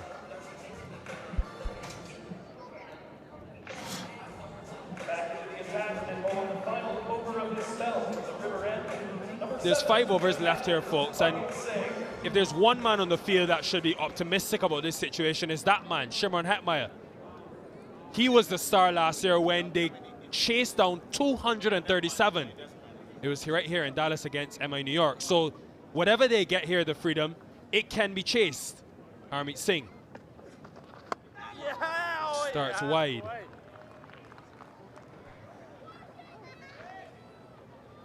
Well, Statos and their numbers. Glenn Maxwell's last 9 ducks.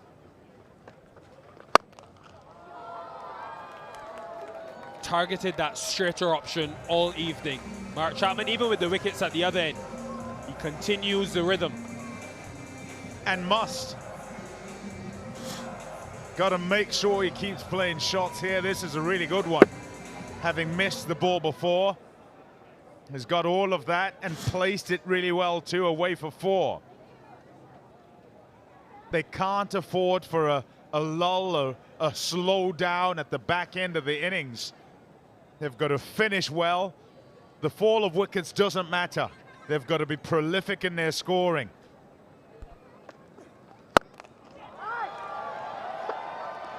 This time, not enough. Been a tough night for Harmeet Singh. This will bring some joy. Huge wicket. The comeback continues for the Orcas. It's a little while ago. In fact, Blinken, you might have missed it all because they were 179 for 2. Now here we go, another one gone, another in batter.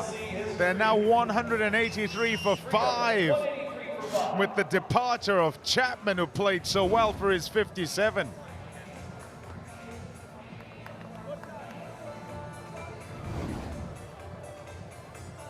In at 7 for the Freedom, number 24, Mukhtar Ahmed.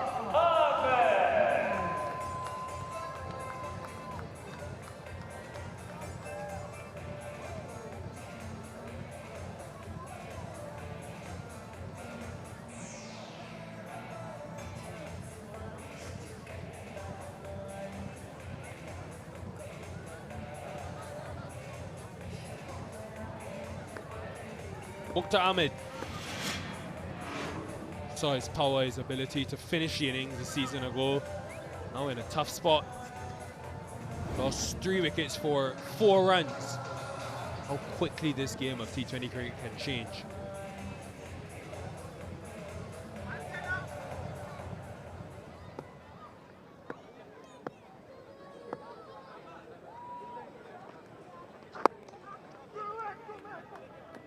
Two's the shout to the bigger side. It's not on. Good fielding.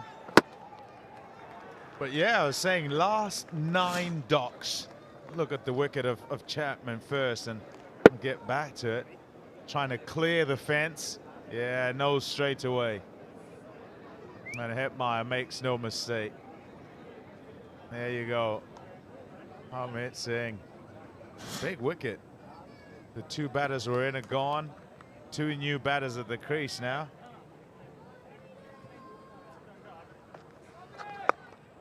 And have a look. And as said, the opportunity to get back in the game, cause a slow down and pull the game back. They're doing exactly that. 179 for 2 to 183 for 5, and now new batters to try and finish off. As far as Maxwell's concerned, Rodders tells me last 9 ducks have all been golden ducks. Wow, what a stat. Of course, a golden duck is when you're dismissed. First ball, not ideal. Like this situation for the Freedom. 185 for 5. A sterling final over from Harmeet Singh. Takes the wicket of Mark Chapman and gives up just 6. He finishes his spell with figures of 1 for 38. 4 overs to go. Washington Freedom 185 for 5.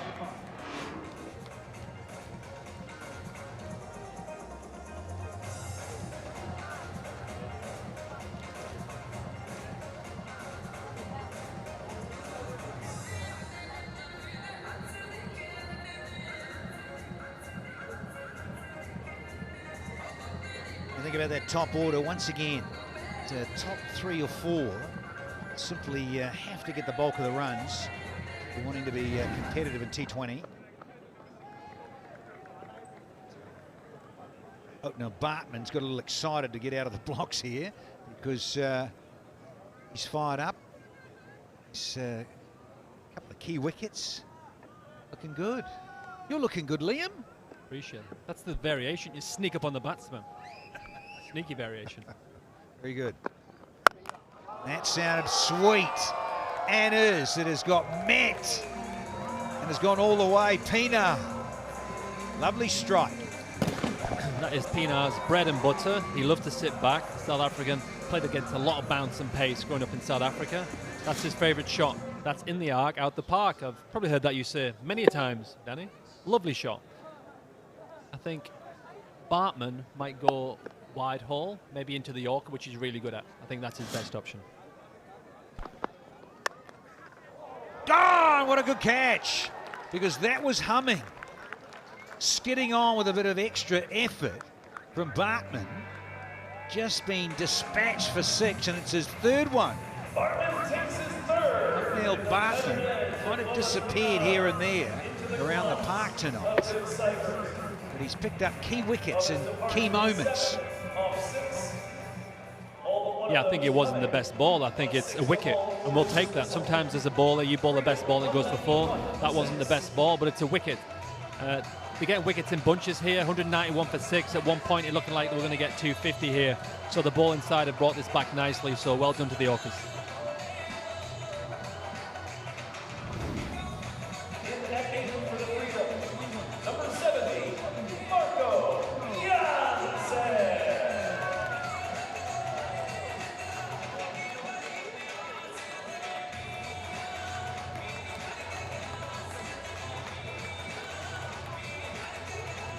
Marcus Janssen can strike a ball.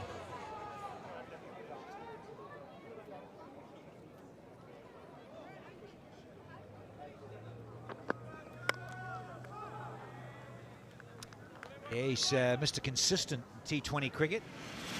Neil Bartman will be up against another fellow countryman, and Marco Janssen, who hits a long ball as well. Absolutely, he's improved immensely over the last few years. Originally, he was just an out-and-out fast bowler who could swing, but I think now he's made himself into a good all-rounder with crucial runs down at the bottom here.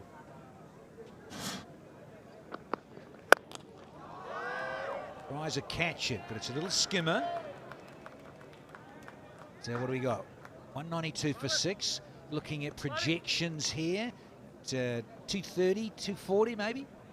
Yeah, absolutely. I think at one point they were 260, right? Some flying, but I think you look at the guys here who used to be out-and-out bowlers have improved. They play so much cricket, they travel around and get so much practice that they do improve and become valuable down at that bottom order.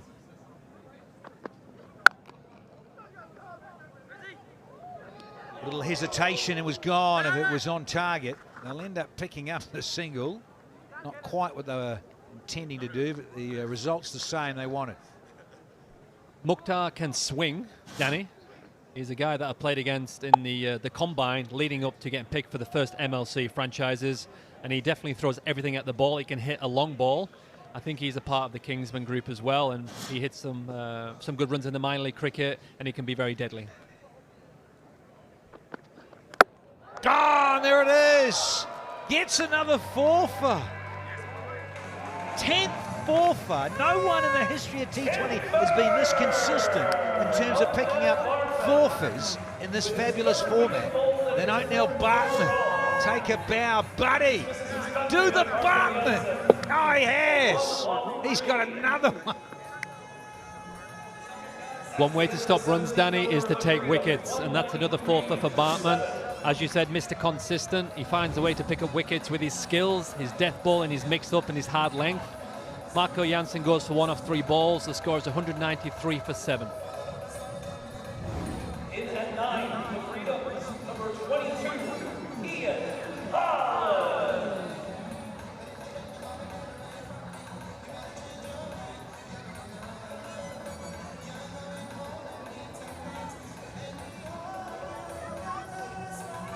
Thanks to our friends in Whitley, we can turn our eyes down the fastest ball of the evening so far. That one an 87-mile-an-hour curl out of the hand of Jesse Singh. Suddenly 7 down. Thinking about that 230 odd, but they're losing too many wickets here at Washington Freedom. Here's Ian Holland. Here's Cameron Gannon with his last tonight. Ian Holland, Dutchie, the nickname, has come from playing county cricket for Leicester. This is a nice little trip across to break up that county season, the grind of county season. Here we see the highlights of Bartman getting that wicket, perfect seam up, inside edge onto the stumps, and that's another wicket to stop the Freedom rolling on and getting a massive score.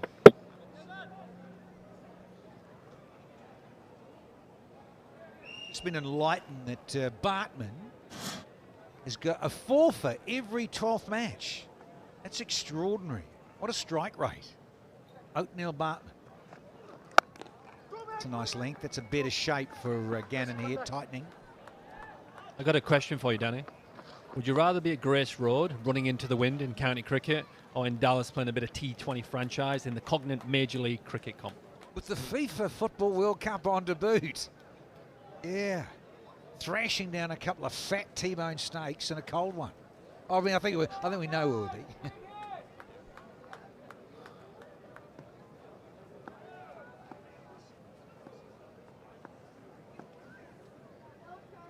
In danger of getting knocked over here.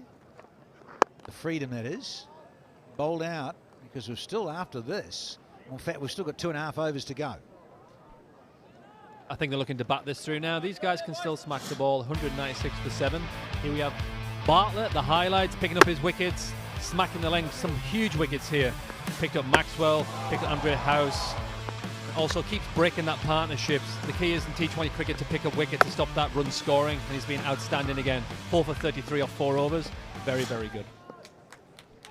You take those figures.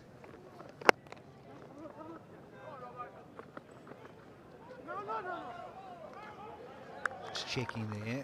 Cries of no.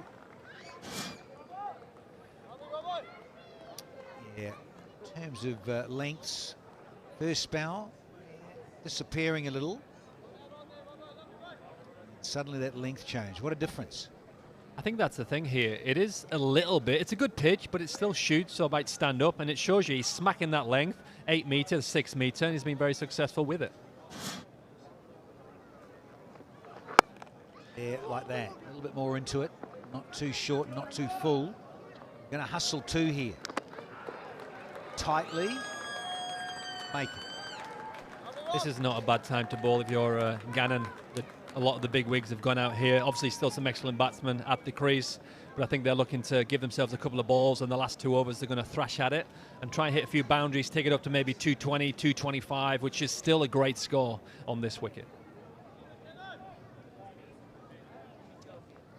Yeah, it seems to be a bit of a given, doesn't it? You've got to breach 200 here at Grand Prairie.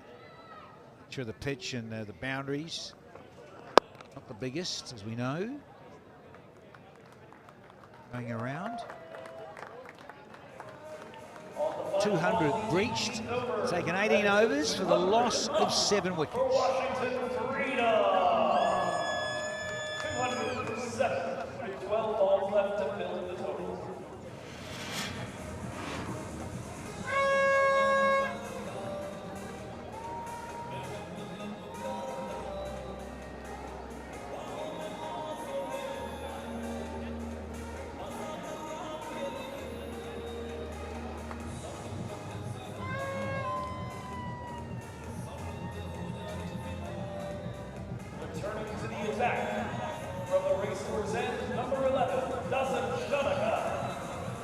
Some very good tall timber early on.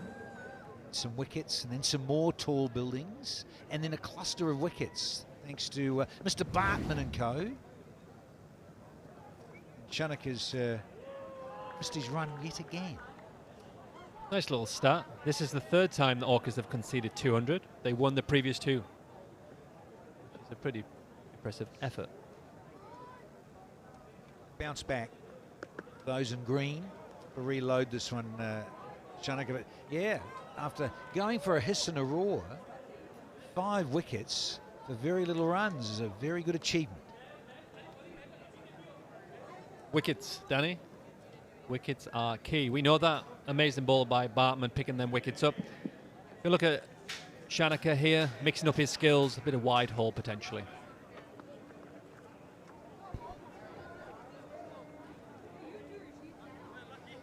He's questioning that as Shanaka, but this could be a long over. You've been in the comms box for a long time now and you bounced around all these franchises. Do you think they should come up with a new rule for bowlers to help them out a little bit? Or what? Make it a bit wider, ball down leg side a little bit? What do we think? Or is it just, it is what it is, the people want to see 4s and 6s? Yeah, I'm hearing you with that leg side.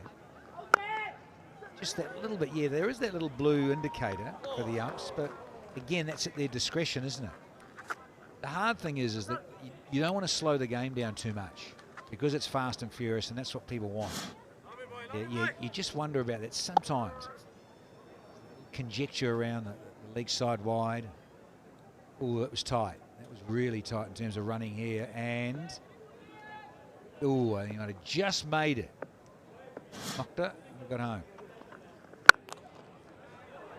Bobo. Yeah, very well bowled. I think he was a bit tight on the wide line, but he's mixing his pace up there nicely. A slow ball, but it was full. I'm not sure if it's meant to be a Yorker. It was a slow ball, but it came out nice. Snuck kind of under the bat of Dutchy. He managed to get his bat down in time and obviously plink it back to the bowler. But it's a nice over, a couple of wides, but you will take that at this point in the game. Sometimes you risk a wide not to get smoked into the boundary.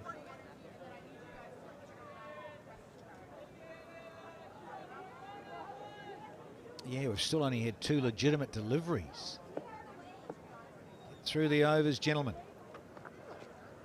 And there's another one.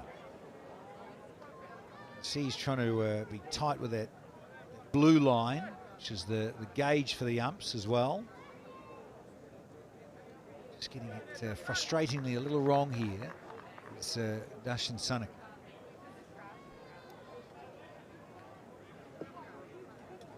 He's been around a long time, Shanaka. Useful ball in hand, certain conditions. This will race away. He's got a little too straight on the smaller side of the ground here at Grand Prairie tonight. That's the tricky, that's the margins. He's trying to bowl that wide line and he's trying to come a little bit straighter, and that field's not set for that. It's just an easy, comfortable flick to square leg from Dutchy Holland. Easy shot for 4. Just got his line wrong from bowling too wide, come a little bit too straight. And that's just a clip for 4. 208 for 7. Half an over left. Miss hit. Hetmeyer! Put that in the hurt locker. Cognizant clutch catch if there ever was. Absolute stunner from the West Indian out of Guyana.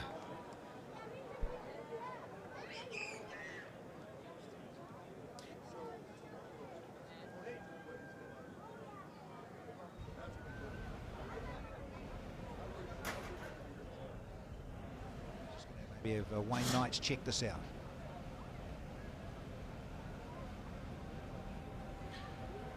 Thank you. Fingers are under the ball. Fingers are still under the ball. Keep rolling through. I want to see the catch completed. Field is still moving. Keep rolling through. Field is still moving. Keep moving. At this point, the catch is completed. Thank you. Ready to make my decision for the screen.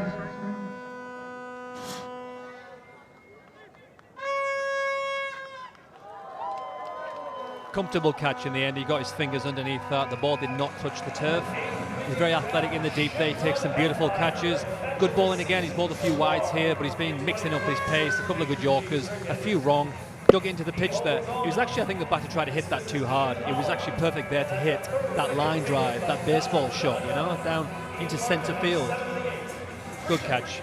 That's what changes games. Catches win matches. Dutchy, Holland, Ian Holland, 504. The score is 208 for 8.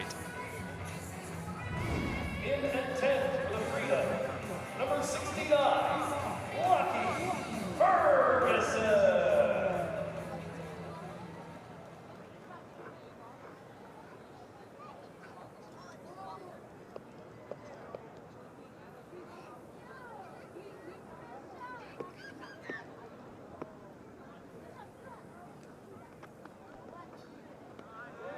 Ooh, welcome, Mr. Ferguson, through the crease. Lockie Ferguson, another Antipodean out in the middle.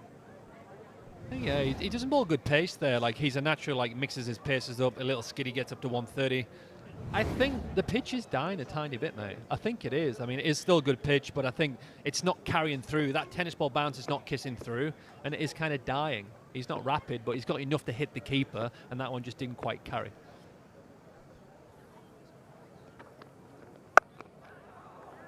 Finally, the last ball, a legitimate one. Hustle back for 2, comfortably.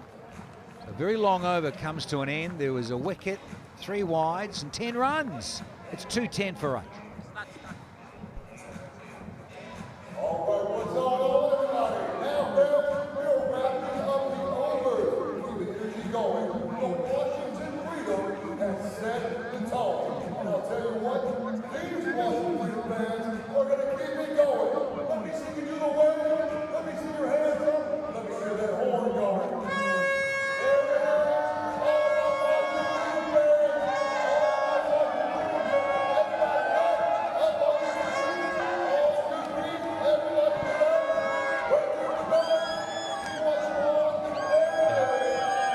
Over, Jaspreet Singh has the last 6 balls of the innings.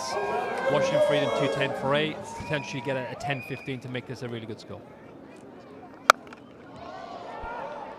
Tries a catch it into the night sky.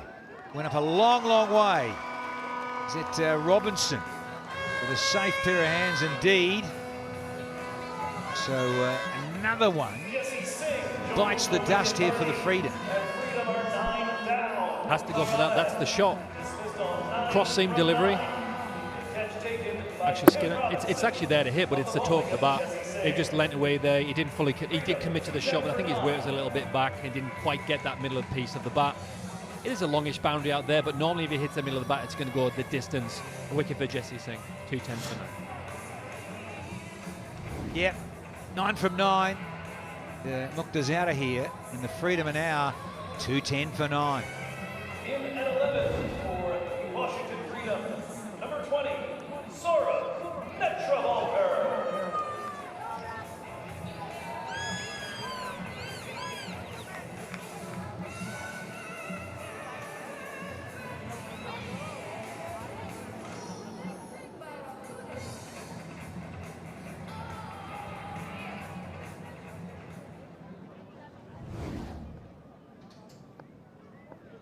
Netravalkar, last man in.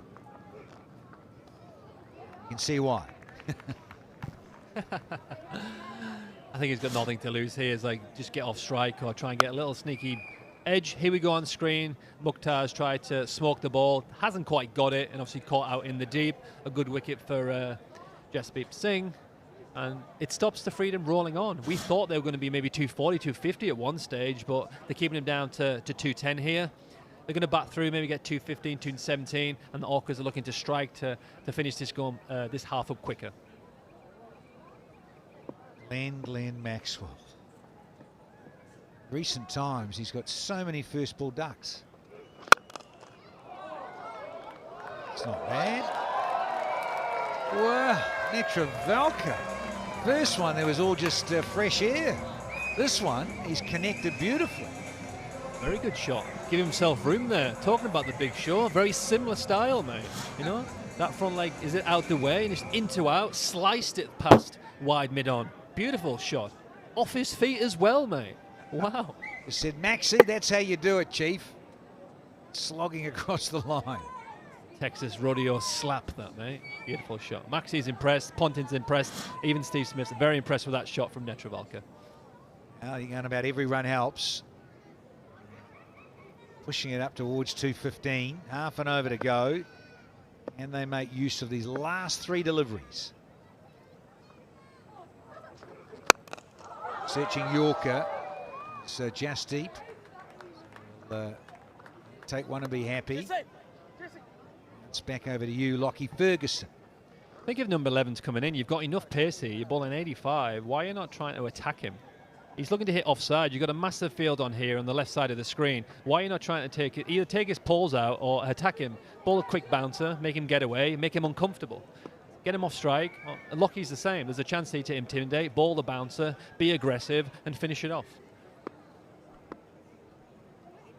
Yeah, you've got to keep hunting wickets. Should be. There it is, there's that line, that big side of the ground you're talking about. Yeah, it's to your point, hunt wickets or just bowl your best, hardest delivery. If the thing that's successful against the best batsman is hitting top of the stumps and hard pitch, well, why go away from that and try and bowl Yorkers to people who can't hit the length? It feels like a cross-seam delivery which has got the wicket is hard to hit here. So why go away from that against the tail enders, you know? Yeah, that old adage, you get it right there and you miss, I hit. There's nothing wrong, as you say, Liam Plunkett. It's a little rib tickler. Numbers 10 and 11, certainly going to produce a few themselves. Certainly Lockie Ferguson with his bristling pace. Be checking it out halfway down.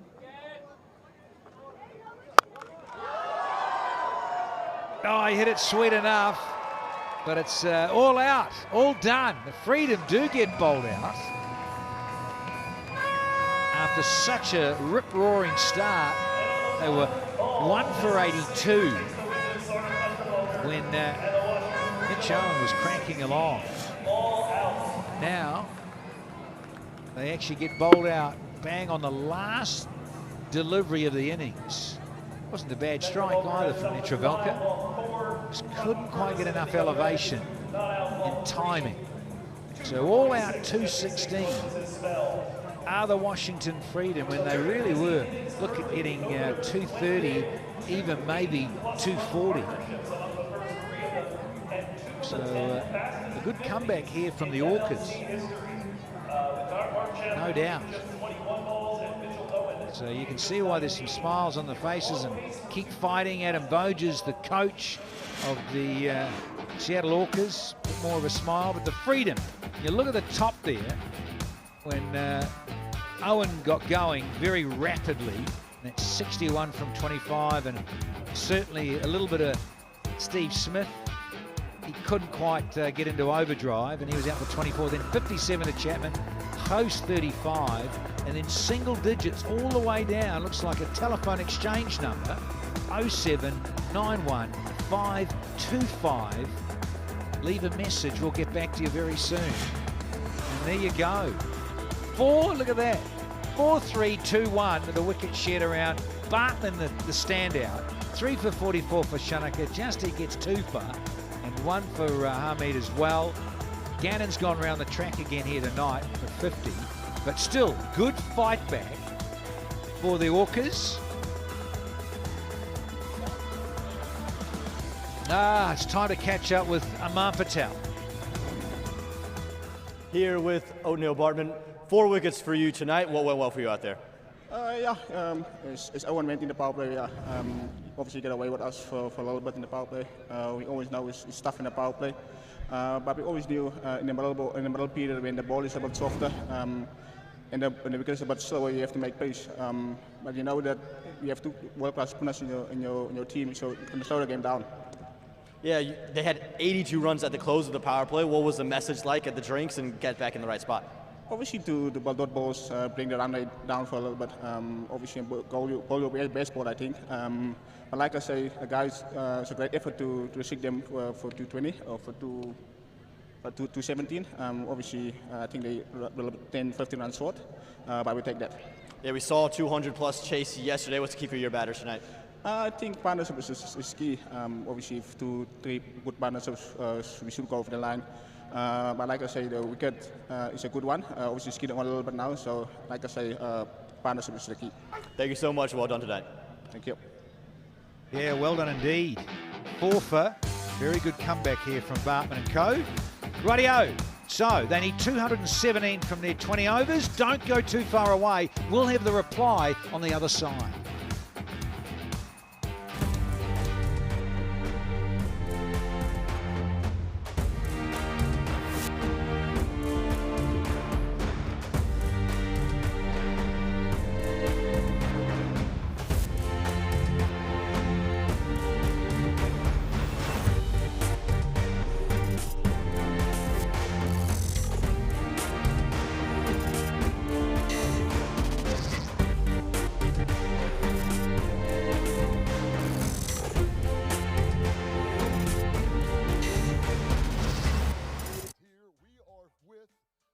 doing the Cognizant clutch catch.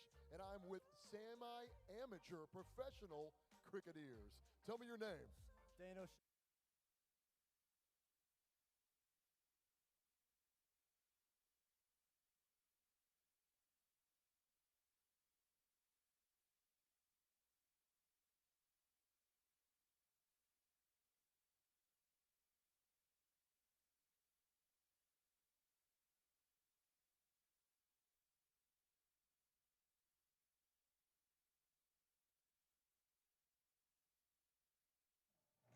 Now this is a process of elimination. Okay, we know who is out. All right, we'll give you one more. Set. And intense focus. Thank you so much, brother. Fantastic job. Now, he didn't make it easy. Mr. Junior, how do you feel about that day? Just like Lucky Burgers in the show. He feels amazing. Thank you, crowd. Thank you, batsman. You did an incredible job. Should he go for one more? All right. That's all you get. We'll be right back with more action.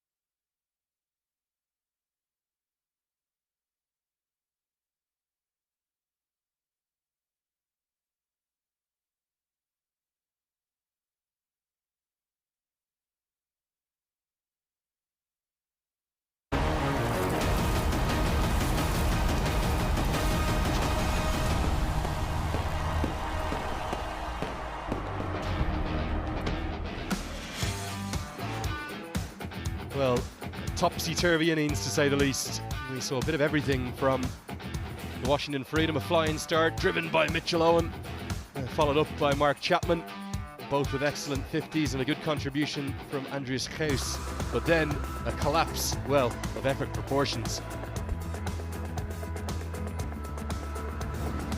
At one stage, well, they were 179 for 2. Let's get a look at the best of the highlights. Much of this package will contain Mitchell Owen, and Mitchell Owen alone to start with, because he made real hay up at the top, picking up 12 boundaries altogether in just 25 deliveries, using those long levers and showing his power down the ground. But just outside of the power play, he holds out. And then Robin, it was Steve Smith who was trapped LBW. It was, and to go from 179 for 2, 216 all out, like you said, is a collapse of epic proportions.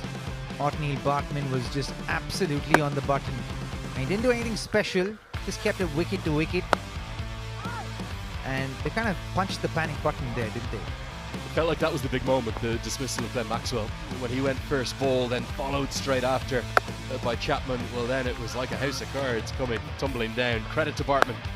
Yeah, he bowled really well, very disciplined line and length, great fielding as well by the Orcas. they were helped a little bit with some poor batting down in the lower middle order by the Freedom. They tried to up the ante eventually, but pretty big ground. Funnily enough, Lenny, and the wicket seems like it's not bouncing as much. It's keeping a little low. As you can see there, Cannon went for a lot of runs. Hermeet pulled it back a little bit after that first over. And Bartman was special tonight. 4 wickets for 33 runs, 12 dot balls in that.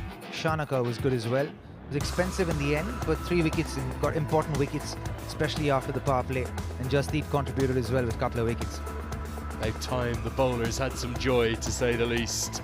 Well, he's not playing this evening, but he has made a move across to the men in green, and he's captaining the side this season. So let's find out a little bit more about the great man himself, Marcus Stoinis. I'm looking forward to seeing the little one come, and that's going to create a whole new environment for me, obviously. Even just from finding out that Sarah was pregnant, it's surprising, but also not surprising how quickly those instincts, those parenting instincts or fatherly instincts come out in you, and that protection side of things. And I absolutely can't wait. It feels time to no longer think about myself first. I think it's time to think about someone else and start a family. I think a wise man passed this message on to you, and I don't know if you plan to pass that same message on to your son. Have fun, trust yourself. Yeah, I think that was from my old man, who passed away a while ago now. It's probably been about 10 years, which has gone super fast. There's going to be a lot of time to be at home after a long career, so it's have fun, make sure you're trusting yourself in that. There's challenges every day, there's challenges each team you play, there's challenges within your own dressing room, outside your dressing room, and at the end of the day, you've got to be the biggest believer in yourself. You've got to be able to trust yourself, and you go out there and you express yourself and bring the right attitude. So yeah, that's something I'll hopefully pass on, whether I say it or whether I try to show examples of that. I think that's, again, all things you think of when you newly find out that you're going to be a dad. Being in a leadership role here with the Orcas, having a few leadership roles in other tournaments, being a dad soon, I think it all feels right to me. Even in a leadership role, it's not about me. It's that you feel like you want to take care of a team, you want to lead a team in the right direction, you want to lean on players, you want to give players responsibility, you want them to make decisions and trust themselves. So I think that's just I think I'm in a nice frame of mind to take on those challenges. Beautiful feature on the new captain, the Seattle Orcas. Can they orchestrate a victory? Find out with us after this.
Welcome back to the Friday night lights of Cognizant Major League Cricket.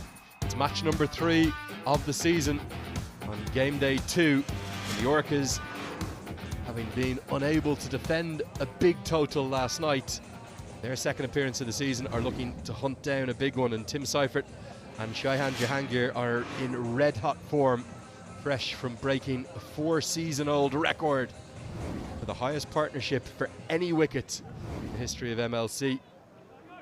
They broke last night, 179 they put on. They will open the batting. Marco Jansen will take the new ball. We're all set for this chase. It's 217 to win. And runs immediately. A little bit of shape on offer for Marco Jansen. Got Robin Uthappa alongside me. Robin, the power plays have been fast and furious so far this season. Are we expecting more of the same? Faster and even more furious. And these two had a great day yesterday. I want a repeat of that. And for some reason, teams batting first don't seem to score over 220. Even though they find themselves in really good positions. Granted, it's only game 3, Lenny. But you know, when you've got that much of an advantage, you just need someone to be a little bit more present when they're batting and take the ownership up to get your team to about 30 to 40. That partnership last night between Cheyenne and Seifert, 191 runs. It's absolutely phenomenal. They were at their decimating best. Remarkably, that's for any wicket as well, not just in terms of the record opening partnership. Flicked away. There is a fielder there, but it's up and over his head. And the first boundary of the chase is a maximum to the Centurion from opening night. Another 6 belongs to Tim Seifert. Clean as you like it. Just watch him there. Not try to overhit the ball. Just pure timing. Wrists into it. Yeah, and certainly was a little bit of McCullum in that shot, wasn't it?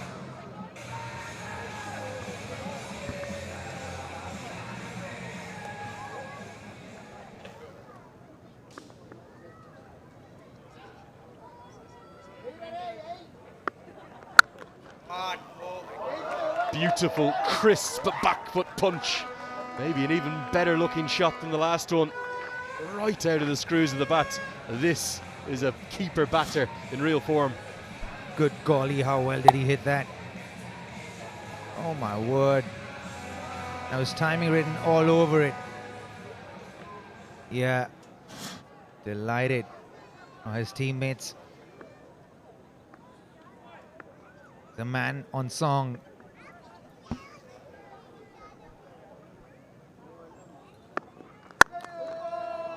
Goes again, gets good reward again.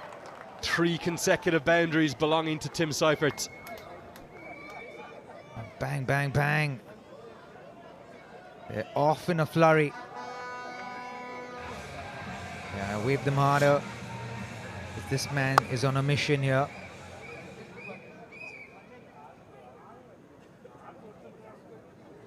Watching that ball so well. That ball is right in the slot as well. Look how far he's cleared that front leg and still managed to reach that ball.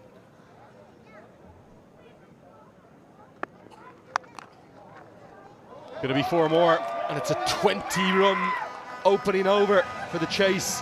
Orcas off to a flyer, 20 for none. 20 runs in the first over, 19 of them off the bat of last night's Centurion, Tim Seifert. Thought for the bowlers here, especially the new ball bowlers, Lenny. It is crazy out there. They have no respite whatsoever.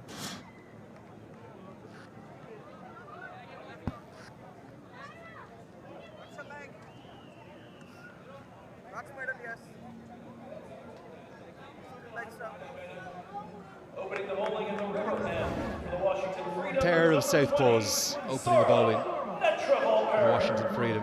Sarah Netravalkar, former captain of Team USA. Take the new ball from the river end of the ground as he bowled to his USA international teammate Shaihan Jahangir. Two know each other very well. Enjoyed the little Jesse Singh v Netravalkar duel at the end there. Netravalkar getting the bat at the end. Crisp ball striking on offer, and these are 2 men in form. Jahangir now gets in the act, and that makes it 5 consecutive boundaries from 5 consecutive deliveries. Picking up right where he left off last night. Jahangir, not much wrong with that ball. Bowled it to the field as well, but just watch that punch. Got ready early.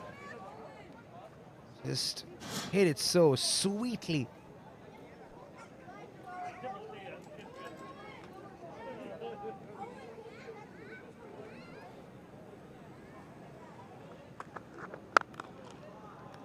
I asked you off air as to just how good this was last night.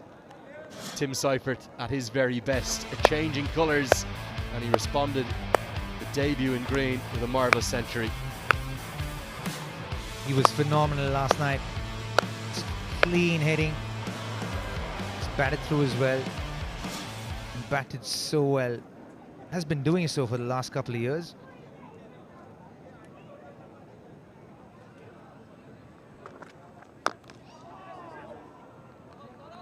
Do you ever play an innings like that or a big 100 and end up on the losing side? No, never in 100. Yeah, 100. My 100's always won them.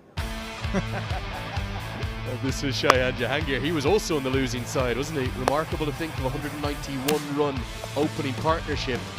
You don't come out with the win. It was one of those days where everyone was batting like a dream. Shaheen took a little while to kind of get off the blocks, but once he got in, he was as dangerous as Seifert.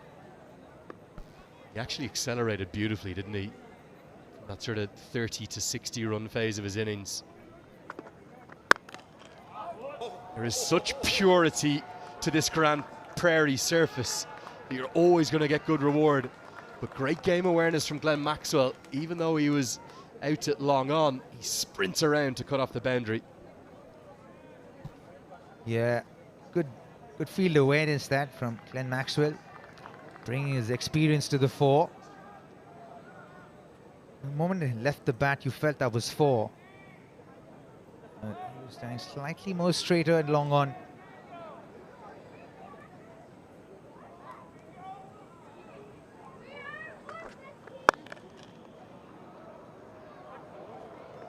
He runs into the leg side, should be a couple. Got a couple of stats for you here, Robin. Gonna love the first one. There's only 3 teams in all T20 history that have been bowled out for more than 200, because usually when you get bowled out, it's for less. And actually, it's the highest score in T20 franchise history for a side to be bowled out for. I know it was the last ball of the innings, but they've broken the record of the Jamaica Tallawahs down in the CPL all the way back in 2021. They've got a new name. They're going to be called the Kingsmen now for this season.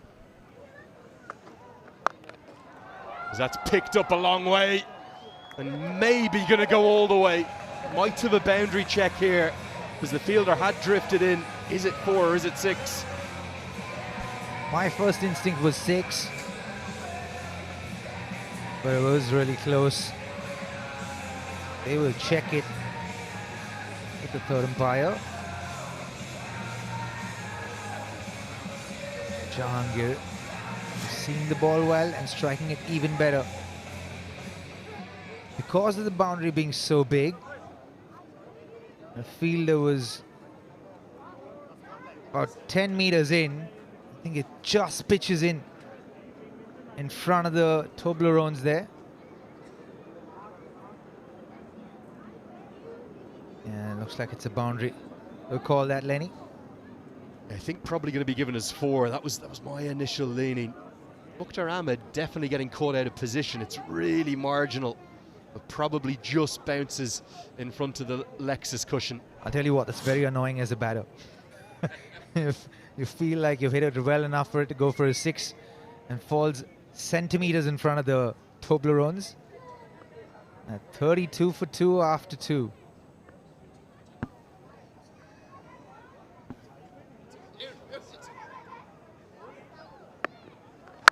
Change in bowling and greeted out the ground. Seifert on fire to start season 4. That is an insane shot. First ball from Ferguson. Back of a length. And absolutely pummeled. Sent it packing. 10 rows back. The fireworks fly here at Grand Prairie. The man providing so many of them is Tim Seifert. You don't need the fireworks. Seifert's providing all of that.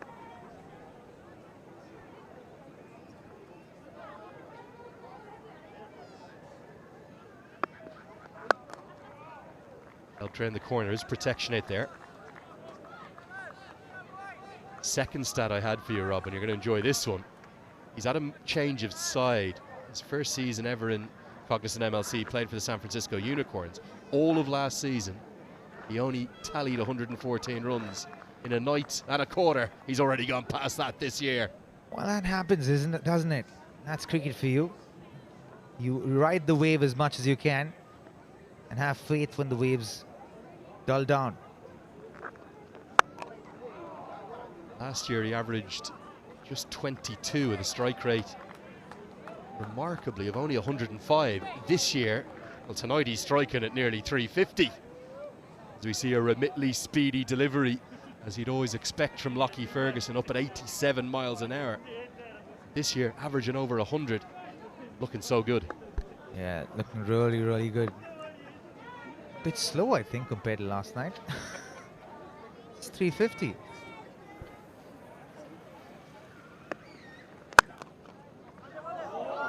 How much has the modern game evolved in terms of not just the skill of the batters, but the power as well?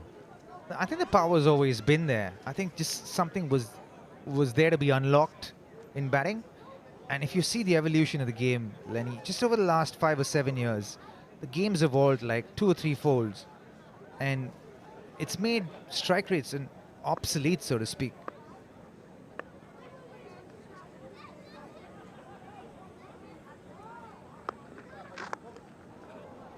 Very clever batting. A shot that he favours, and he'll get good reward.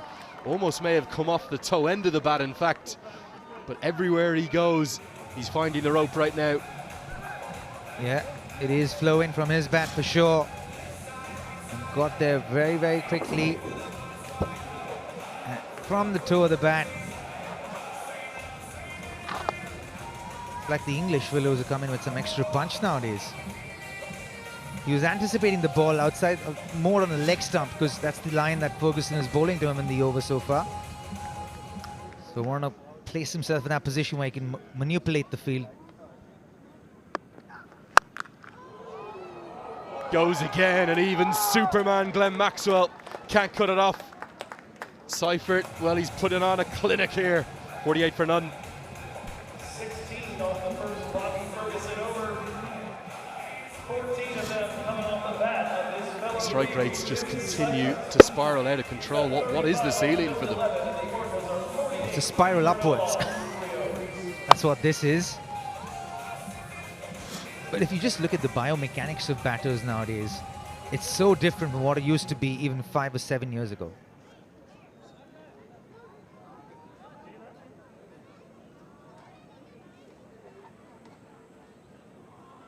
The batting has changed so much. The biomechanics of it. Now a batter sets up to face each ball has changed so much, which is what has made the game so dynamic. Edged and edged away for 4. You feel for Saurav Netravalkar here. Skillful piece of bowling. Jahangir gets a bit of fortune. Jahangir, if you notice, Lenny, he's actually standing outside the leg stump. You know, maybe because he's looking to aim over the offside. But when he bats to a right-hander, it still makes sense to stand outside the leg stump. But when you're batting to a left-hander who's trying to go across you, you want to stand a little bit more on leg stump, maybe leg in middle, so that you can cover the line a little bit.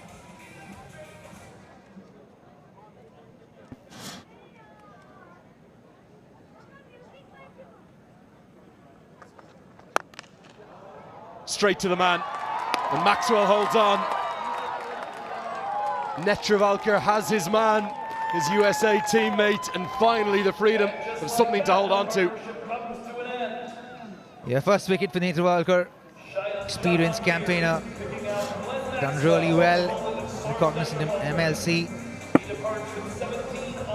bat turned in his hand there, for sure. Changing the impact of the ball on the bat. Netravalkar nonchalantly reacts to that wicket that he's just gotten. It's a big one. Jahangir goes for 17 of 9 balls. The Orcas are 52 for 1. In at 3 for the Seattle Orcas, number 3, Matthew Gretzky.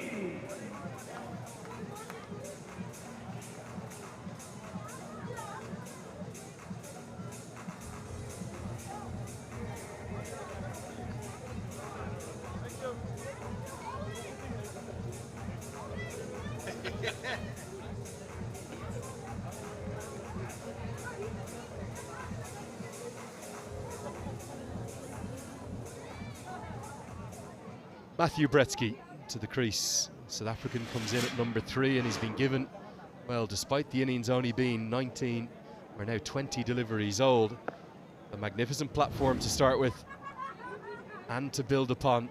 Something of a slip, bit of a second or third slip comes into place for Netravalkar. Nice to see Steve Smith on the attack. He knows that wickets are key. Netravalkar, his steady hand provides the first. Yeah, stepped out after that boundary.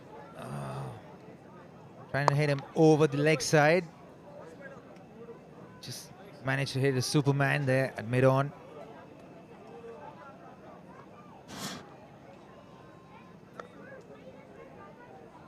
He's always showed penetration in the power play as Sarah of Netravalkar, whether it's in the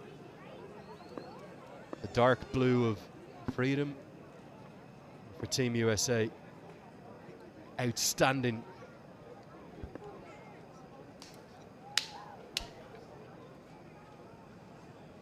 Change of angle now, going to come around the wicket to Seifert. Protection in the deep, 2 men set deep. Netravalkar could be happy with that. Yeah, that's the whole idea, isn't it, against Seifert? They want to get him cramped up a little bit, so bowl more within the stumps, more middle and leg, because his batting is set up to hit more straight down the ground in the V. So you want to tuck him up, tuck the ball into his leg stump a little bit so that he doesn't have the freedom to free his bat through the ball. It's an interesting ploy that they've deployed against him.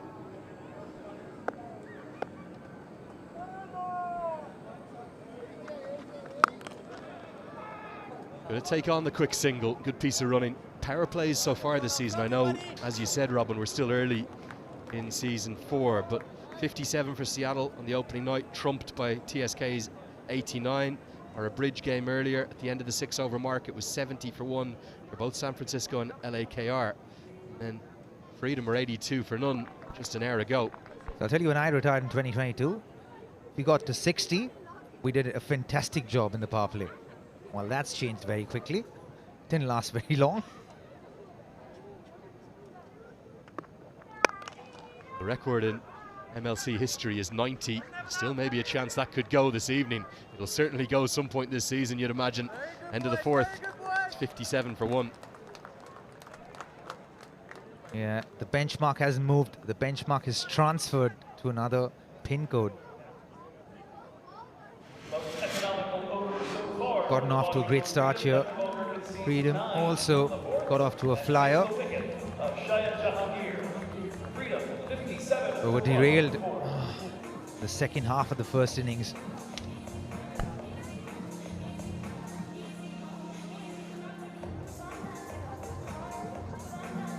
Back into the attack for Seattle.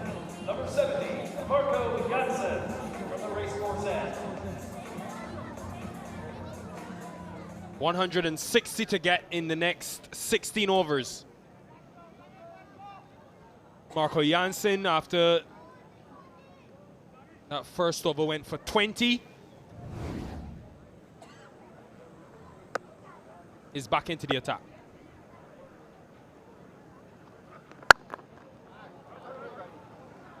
That has just raced off the bat.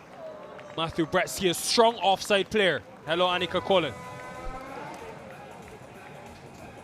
Nikki, it's great to be here with you.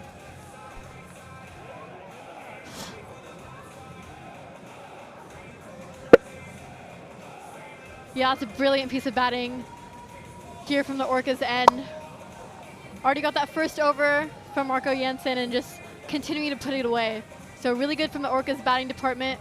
We'll see how the bowler responds next.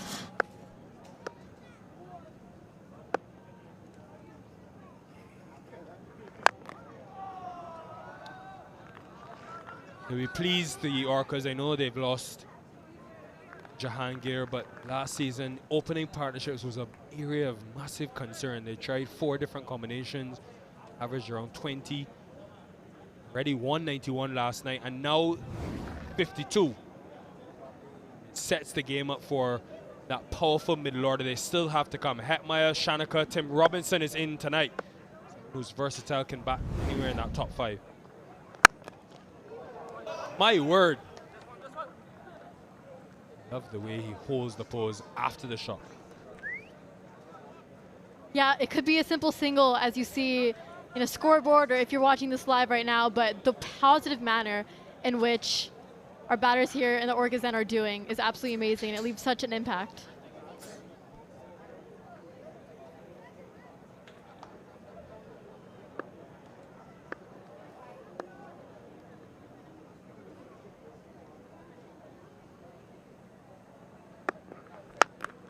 And remember, folks, we are in the Lexus power play, so they're only allowed 2 fielders outside the circle. That's one of them, deep square, and the other one is deep point at the opposite end of the field, far top of your screen at the moment. They'll continue that field for Bretsky, and the plan will be for Jansen, with no real swing on offer, to try and get the ball across him.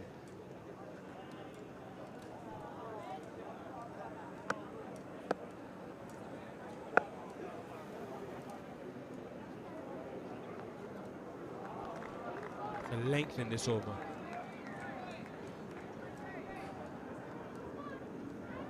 First MLC season for Matthew Bretsky. Won the SA20 earlier this year from Mabelcha in South Africa. Been in around the one international setup, of course.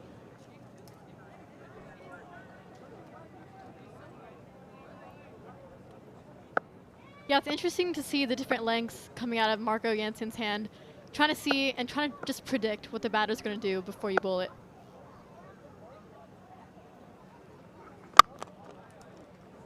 Change of length. Looking for that Yorker. 64 for 1.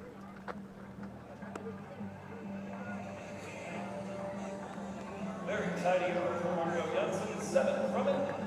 5. Freedom 64 for 1. Platform is laid. We have to mitigate some spin in the middle, but for now, the worm is exactly where it needs to be. Passing rate is around 10 and over. They're going at 12s. 13 runs per over, rather.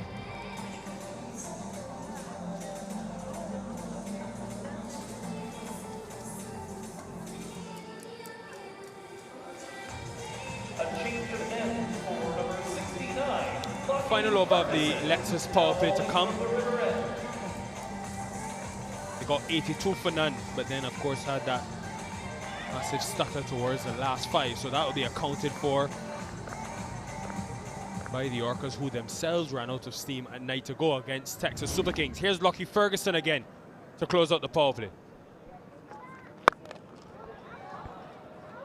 Just been so strong in front square. Bretsky continues to grow in confidence.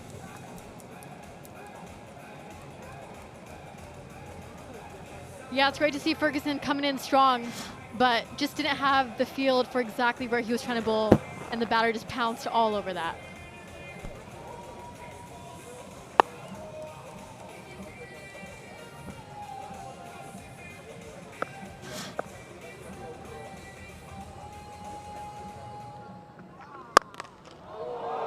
My word, that is a shot. That is a cricket shot. Over mid-off for 6.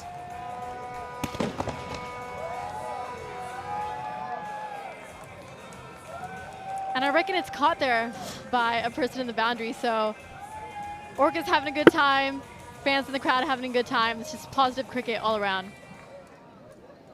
Again, we've seen that length, which is usually the good length put down in the crowd. Top of the stumps, it's been met tonight. So hence a attempted slower ball.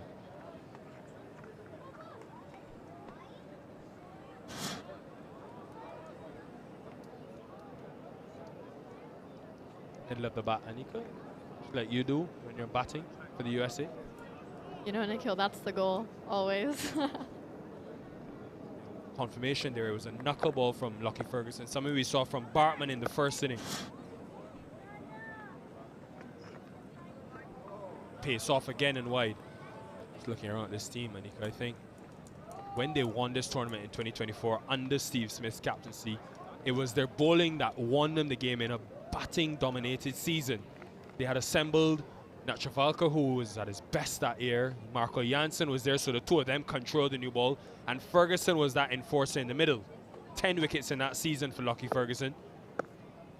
So they've brought back similar pieces with the same leader, hoping to return to that fortune. Played the 4 games last year, Lockie. You remember he was here but wasn't playing. He was trying to rehab and get the body ready. So it's a good sign that he's starting the tournament. Yeah, and I wouldn't be surprised if that's going to be Washington's freedom bowling plan kind of going forward. We know that it's been working in the last few seasons that we've seen. Obviously, it's led to their title, and I think that the way we saw Nachavalka being so good up at the top, and now Ferguson just being smart, changing those paces, obviously hasn't worked yet this over, but, you know, never say never in this type of sport, right?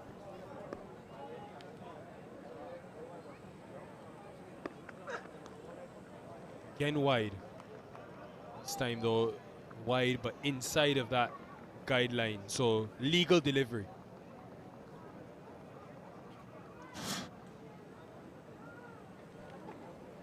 Consisting with that knuckleball, which can be sometimes difficult to pick for the batter who's seeing it at the top of that release as a seam up delivery. Comes out much slower.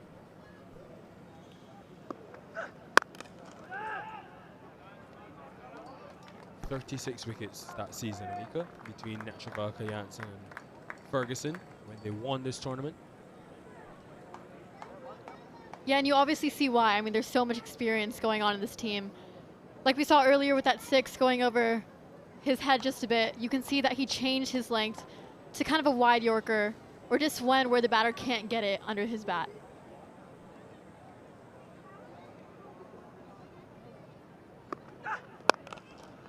Entire over of slower deliveries from Ferguson to close the power play. 78 for 1.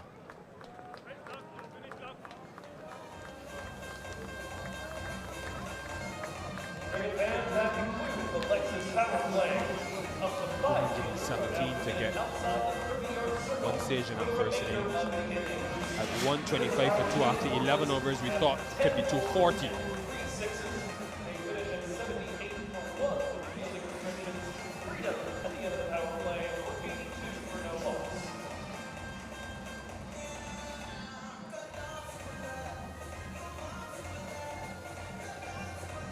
Overs left. The power play, Lexus power play is complete. And coming into the attack, the 2025 MLC MVP, 14 wickets from Mitch Owen, and 9 of them were in this phase. The middle overs post that Lexus power play. Come in and hit the deck with pace off, which could be an option tonight. 5 fielders allowed outside that 30-yard circle now.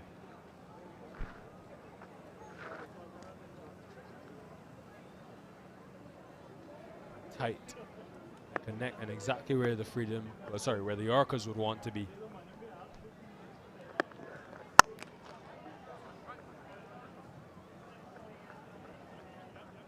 Owen just starting off this over in a really, really positive manner, bowling exactly to his field. And we've just been seeing some amazing cricket from the Seattle Orcas end. Really, really positive to make use of that Lexus power play. I think there's just amazing batting happening right now. The Hangard was dismissed towards the end of it. So, small piece of joy for them to celebrate. Work to do though. Again through the offside, so prolific. And that is fully intentional, folks. It's so interesting how you see batters at this level picking when and where to get the runs that they need. You see that there's 5 fielders out just out of that power play and just accessing the back end of that field, knowing that the field is spread. Just general cricket intelligence here from the Orcas end. You would have looked at the field and seen 3 fielders on that offside boundary, which is 11 meters longer. So what does he do? He targets the shortest part of it, directly behind.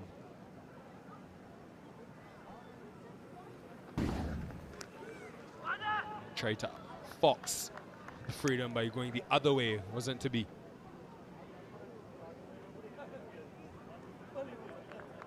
Owen just staying on his mark. I think experienced bowlers know that despite a boundary coming out of your hand or anything like that, I think you're just going to have to stick to your stock ball, stick to your basics, and that's exactly what Owen is doing here, showing his experience.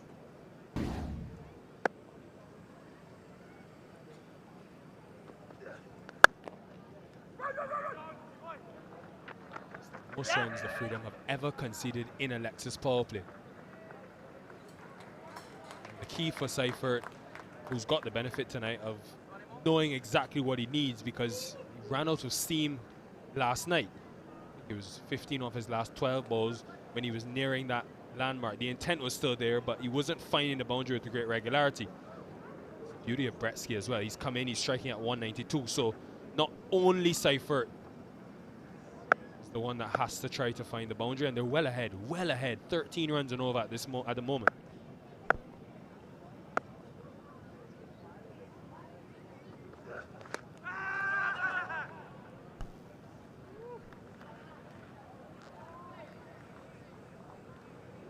Bretsky just trying to access that area of the field again.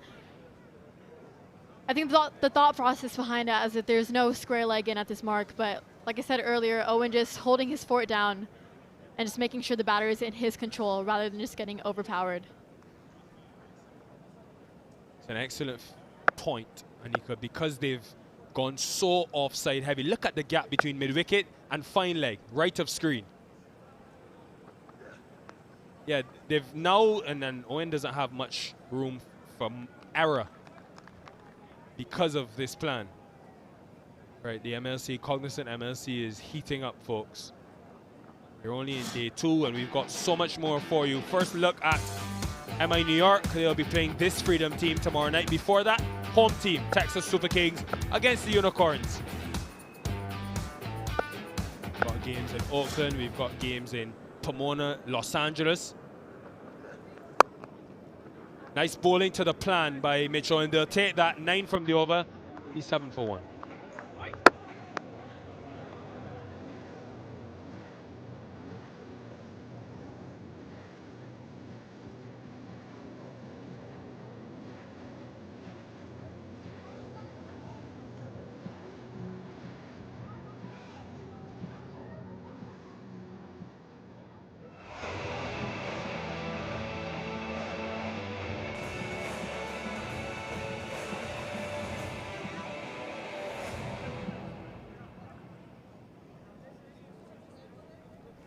So many things are crucial to making cricket happen. Not just the players, the balls, the umpires, the stumps, but it's the grounds crew that makes sure we can play. And today in particular, they had a job and a half on their hands. Had thunderstorms in the early morning, and then throughout kind of the first part of our first game of this doubleheader. And I'm with the man in the driver's seat of it all. Mr. Trent Kelly is alongside me. Trent, everyone has talked about how brilliant the drainage has been at this facility. What sets it apart?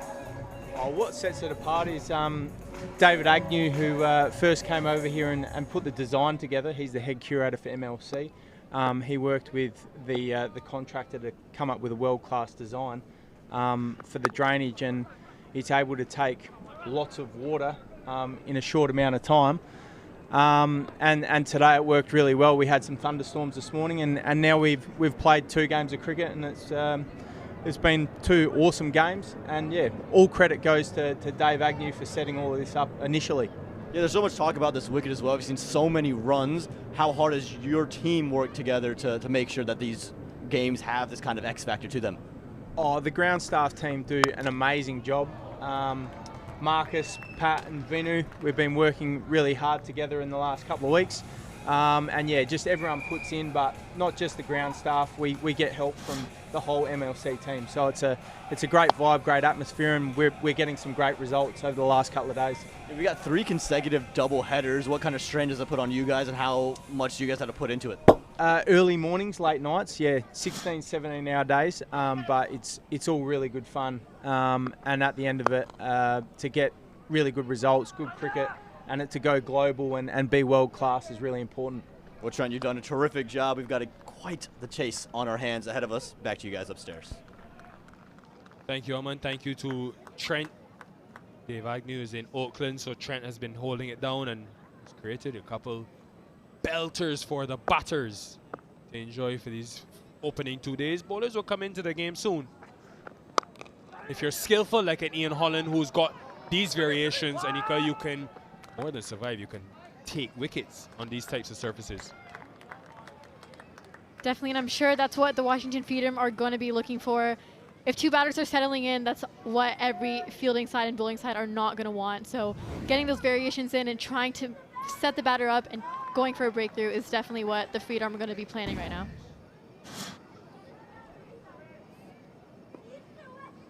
It's the leg cutter. He's also got the back of the hand slower ball that will come out seam up. These last 2 overs from Owen and Holland, as the ball's gotten softer, becomes slightly more challenging to hit. Length control has also been good.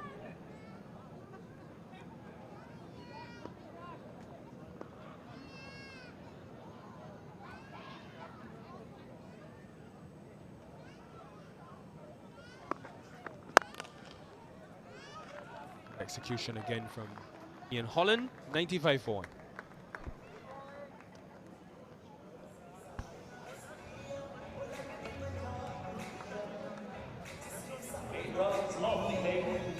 Seattle Orcas at 95 for 1. 2 runs ahead. A set by the Washington Freedom.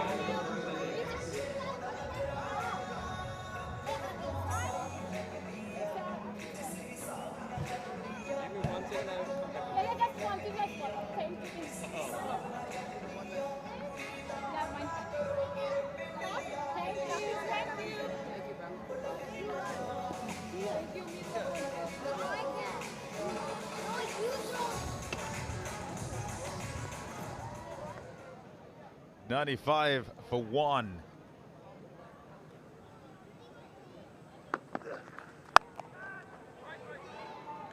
Seattle Orcas have started brilliantly.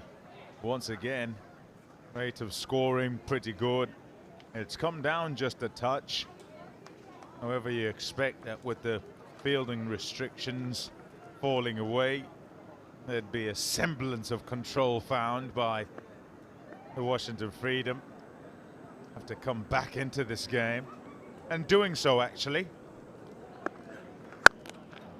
Well, hello and goodbye all the way up to the camera operators on the top gantry.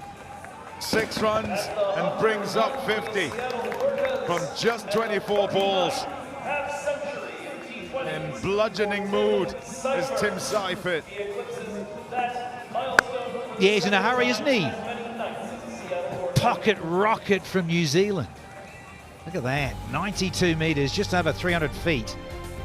And Seifert with 3 maximums and 6 fours in a half century that has certainly lit up the stadium.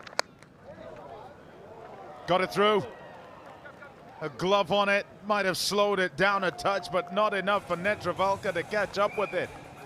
And it's gone for 4. Looking to cut loose once again and take control. Yeah, racing away, 3 figures. 105 for 1 now. I think there for Andres House across there. It was just a little bit of bottom edge. Just enough on it to evade House. Tough little start this for Mitch Owen. Getting some of his own medicine back.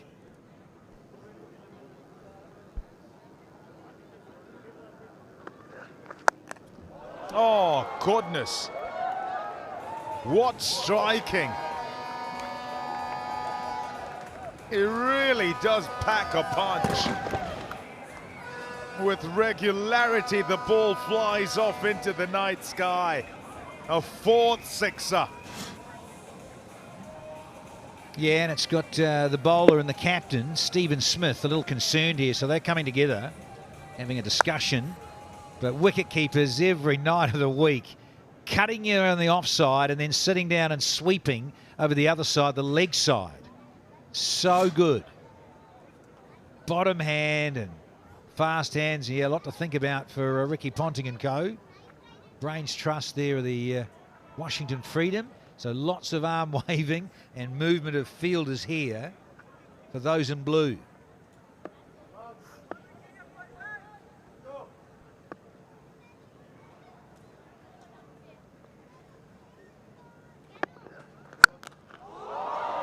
Timmy Seifert with another crack off the bat. And predictably, just from the sound of it, it disappears again. Cue the flares. On to 69 now. And Wallet got all of it answer. Timmy S. Here in Texas, they say nothing's bigger. Oh, you betcha. Ripper.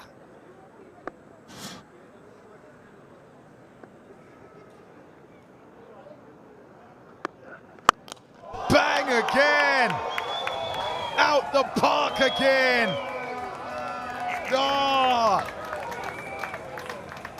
fantastic. 28 off that one. 4 sixes in it.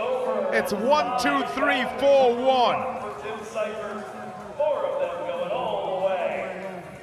Seattle Orcas in the driver's seat, 123. Just changing gloves and a bit of towel work. Certainly working up a sweat here, Tim Seifert.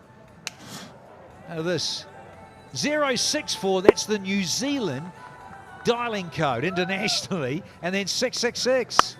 Ah, have a lick at this. And he says, Mitch Owen, anything you can do, I can do better.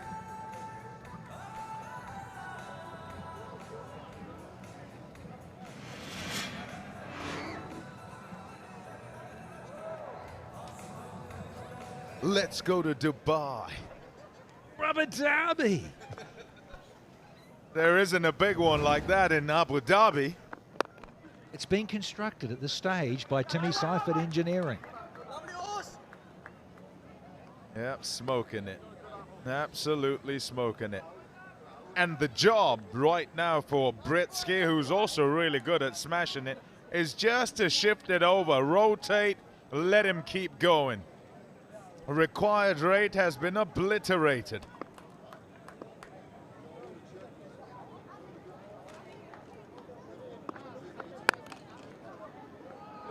Timmy, come on. That's boring. You're naughty, Tommy. Well, we know what he's capable of. He's so good inside the power play, and I've seen it in modern T20 cricket. Wicket-keeper batters that tend to open the innings.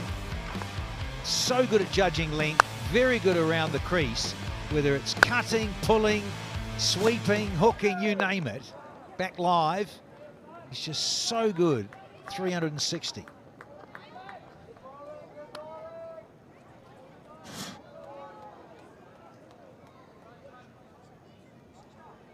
Yeah, look at his scoring areas. You expect that on that leg side.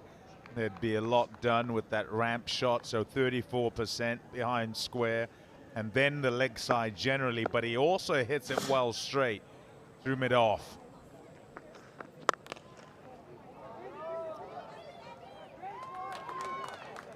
And Britsky, he's also very good. Got a good lineup, actually. I suppose you look through the various franchises and you would say that with regard to the power hitting and just the power possessed in each of the lineups. And so you've got to try and work out what the difference is going to be between the sides and how you're going to win games. It falls onto the bowlers. On pitches that are really good, like this one here at Grand Prairie. Who's going to make the difference with ball in hand and stall the progress of whoever it is that's trying to go with their power hitting. Oopsie. He's not done himself a mischief. They need him to carry on here and just get the job done. Look, he slip a bit. He's played this. He tries to push on. Oh, yeah. When he played the stroke, so it wasn't like the bat just flicked out, but no, that doesn't look good, sadly. Yeah, I think it just gets stuck. It looks like the studs get stuck on the ground as he sort of tries to swivel and then set off. Beautiful shot, but picks out the fielder. Dot to finish. Better over if you had the freedom. Just 4. 127 for 1 after 10. And yep, they were thirsty.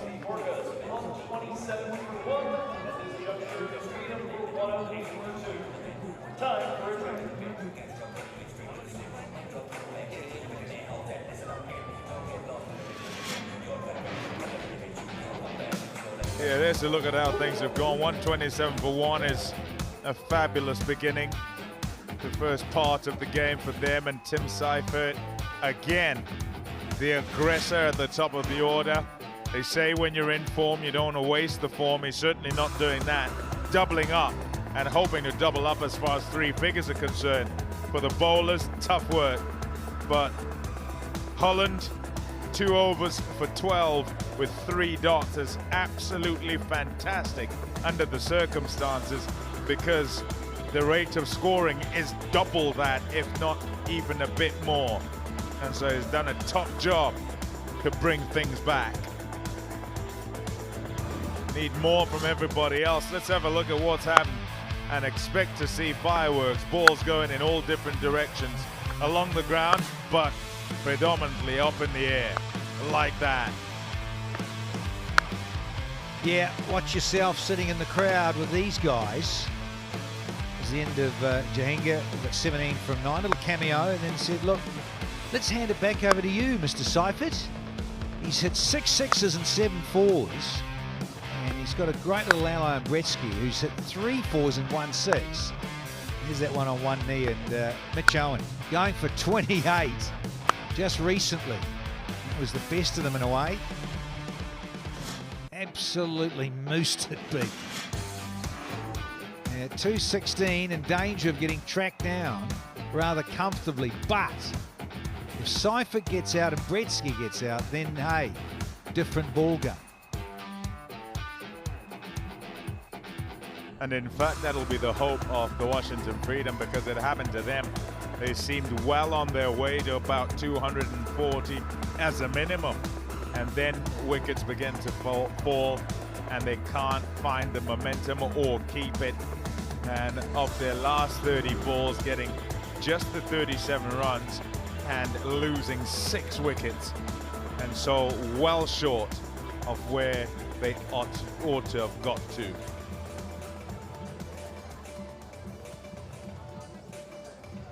Yeah, but he can smile, Tim Seifert. He can smile because, oh, his timing, every single one just about. And it's sailing into the night sky. The tattoos there are of clocks, actually, talking about timing. And rather addictive. They tell me, get 1, you get 2, you get 3, you might get 5, you get the whole sleeve, don't you, apparently? Good thing I haven't started then, Dad. Our family have, though, haven't they? Some of the offspring have got a little carried away.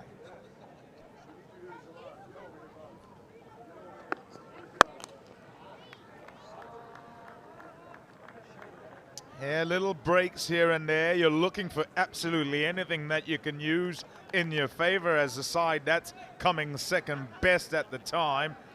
So, yep, they'll hope they can get back into this. Tickets.majorleaguecricket.com. Buy your match tickets. 3 different venues. And a new one as well, with Olympics coming up, LA 28. So we'll be in Pomona. Come on, come and check all this cricket out. Fielder there, fielder! Oh, dear! Tipped over the bar. A fingertip job. Not going their way. Netravalka might have held hopes. of being the man to get the breakthrough, not to be. He picks out Mitch Owen, who's 6'5", tall timber. If anyone was going to get a hand on it, was going to be big Mitch Owen. Look at that. Great timing, but just ran out of room. Superb effort, but it's gone for the maximum. Yeah, tough to do. The fact that he was going sideways and had to go up, and all of that had to be timed to perfection. It's valiant, the effort in the end. And given the option, what he probably would choose, yes, first choice is you want to take it and be within the field of play. But it's like you've lost absolutely everything here, because you get there, there's the jump, he gets up, can't take it because the momentum's taking him. He hopes that it then stays in the field. He at least saves it from going for runs. Nope, not to be, unfortunately. And that's the chance you'd be looking for after the break. Tough as it is, it might shift the momentum your way. Oh, yes. Oh, got a hold of that. Matthew Britsky says, hold on, you can't have a feast all on your own. EK 713 back to Dubai. Holy moly. That has got wings on it. Look at it go. New balls, please. That is well over 300 feet. Oh, what a sound. What a sound of willow on leather. Woo!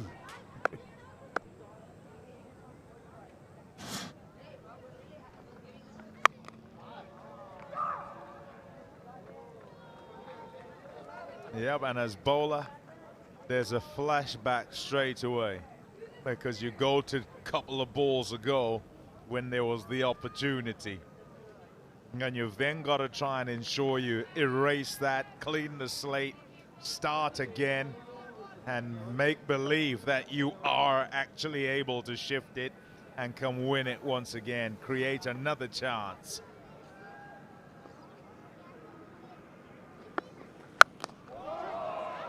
My goodness, he's not quite hit that, has he? No, he hasn't. Well done.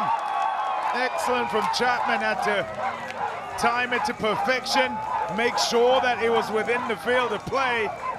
And towards the beginning of the over, they didn't quite take the chance. Check the feet, they have this time. You start with a catch, please.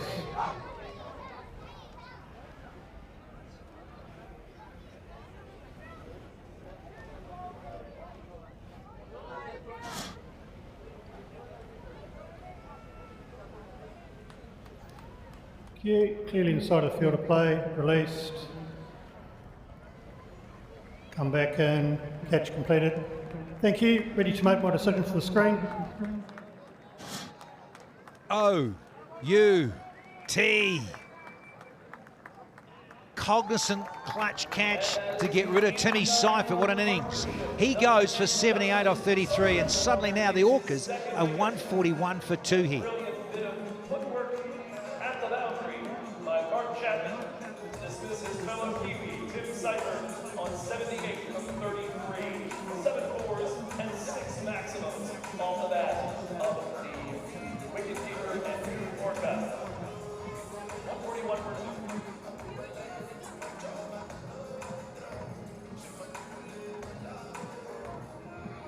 In at 4, number 33, Tim Robinson. 141 for 2.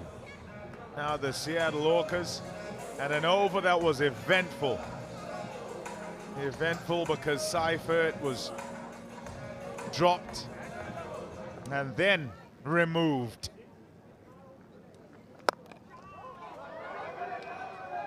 Doozy's the shout, didn't quite time that.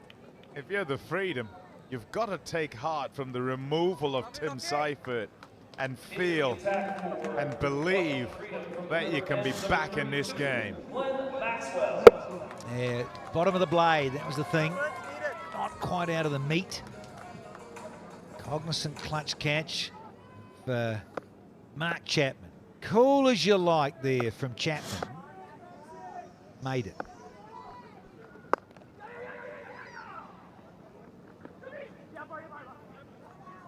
Excellent running. Nice weight of shot. Bigger side on that leg side. And it just trickles outside the 30-yard circle so they can scamper across and back. Important to get the partnership going. Shot, really well played. Just misdirected on the stumps, and Bretsky played so well, and he'll look to continue the momentum here. He goes to a half century. Prolific with his run scoring. Just 27 balls. Matthew Bretsky, he's got to take over with Seifert got out. So let's see if he can and produce something special. That's nice. Excellent timing. Yeah, too good for the sweeper. Despite the dive, and Chapman's pretty quick, but not quick enough to get across to that.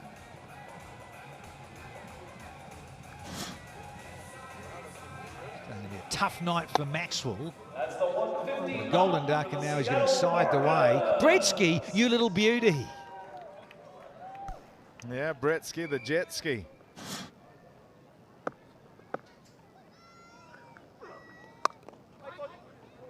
He did a top job of making sure that he rotated when Seifert was going. You could see he was hitting it well too, but now must take the mantle on and do the job himself. There he goes again. That'll go for 6. Right in the arc and out of the park. 18 off the over. 159 for 2.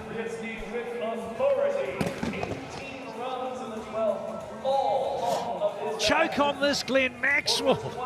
He's having a tough night. Matthew Bretsky gets all of it. Quite outstanding in terms of striking. Seifert and Bretsky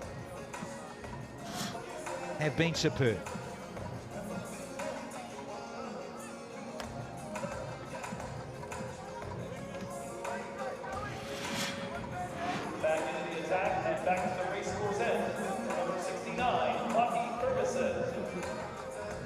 Now those worms have been busy.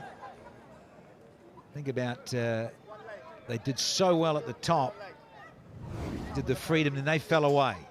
Can they get some wickets here now, the Freedom with the ball, and a bit of a halt to proceedings in terms of this chase? Something dramatic's got to happen from the Freedom.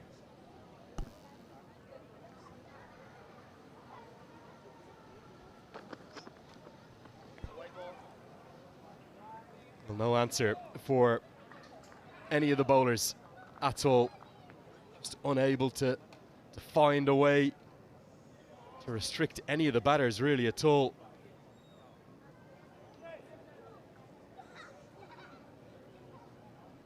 Tim Robinson to the crease for the first time. See him on as a sub-fielder last night, taking a good catch. What he'll really have to do is to work it around. Find a way to get Bretsky onto strike, because Liam Plunkett, Bretsky, is playing a gem of a knock. Yeah, definitely him and Tim put on a huge partnership there, and they both look threatening. And this is not against any bowlers. This is some of the best bowlers in the world. Lockie Ferguson, who bowls rockets but also mixes up very nicely. They've made this into such an amazing game. 161 off 12. Yeah, yet another remitly speedy delivery from Lockie Ferguson, who, when he goes pace on, always breaks that 85 mile per hour barrier.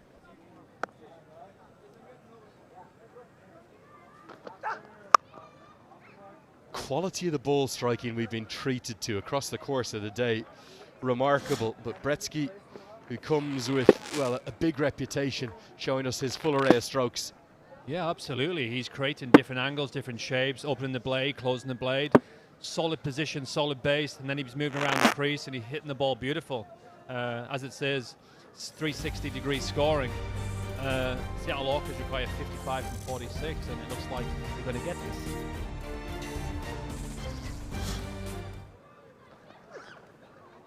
Down the leg side, going to be given as a wide. What is the answer? I know you've been talking about hitting the top of the stumps, but can't just be one option. Maybe a lack of high quality spin bowling we've seen across the course of the first 2 nights too. Yeah, I agree. It is. There's no wizards out there. I mean, when you have like the Rashid Khans, and obviously we had Narayan, who, Noor Ahmed, who played last year, but he also struggled a little bit last year, mate. I mean, he got taken down a little bit. This is such a good wicket, and maybe this wicket's not offering enough from the seam, not offering too much spin, and it is a batter's paradise.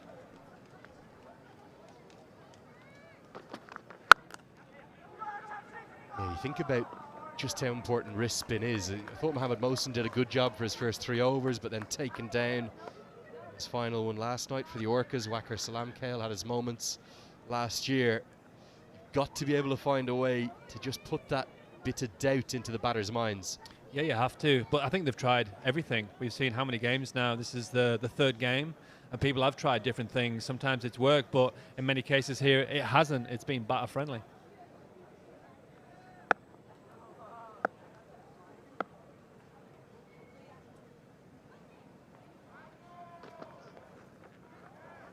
Irony is, in many ways, it's the bowlers that have been winning the day today for the Orcas and indeed the Knight Riders. The fight backs in the first innings, crucial. Doubleheader action tomorrow. Super Saturday we've got here at the Grand Prairie Stadium. Texas Super Kings, the whistles will be out for the home side at 3:30 p.m. local time starting. We'll be on air from 3:15 taking on the San Francisco Unicorns, and they've had to wait to come into action. Then we'll see MI New York for the first time taking on the Washington Freedom. Reigning champions back into action tomorrow night, finally. Yeah, they are. I mean, last year they struggled in the regular season, then came good in the back end. But that's what this game does to you. I think in terms of the bowling, how many seamers have we seen actually stick to that wide line? Sorry, got interrupted here with a no ball from Lockie Ferguson, which is never good as a bowler, never great to hear that sound and to see that umpire signaling the no ball. So we have a free hit up and coming. We can just see there on the screen that he's overstepped that front mark, and we'll have to re-ball that delivery. Kind of going from bad to worse this over. Already 3 wides. Here comes the no ball and the free hit. And very well picked up. Will be just a couple of bounces and race away. Bretsky looking better and better as this inning goes on. Yeah, there's nothing too streaky about this inning so far. He's hit 66. So just showing this free hit again. Sets himself, strong base, and hits it a clean shot over mid-off, and he goes to the boundary for 4. Such a sweet striker of the ball. Great hands, but when you look at it, his balance and his foundation's real set early. That strong foundation allows him to use his hands, strong base, and lets him hit the ball really nicely.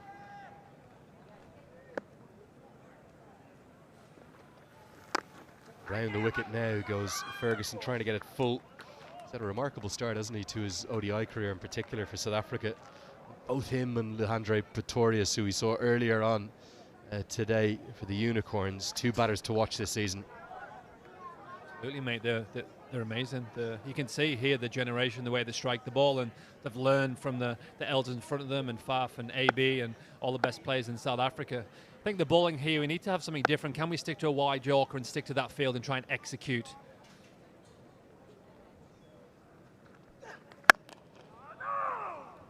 Dot ball to close out an expensive 111, come from at 170 for 2.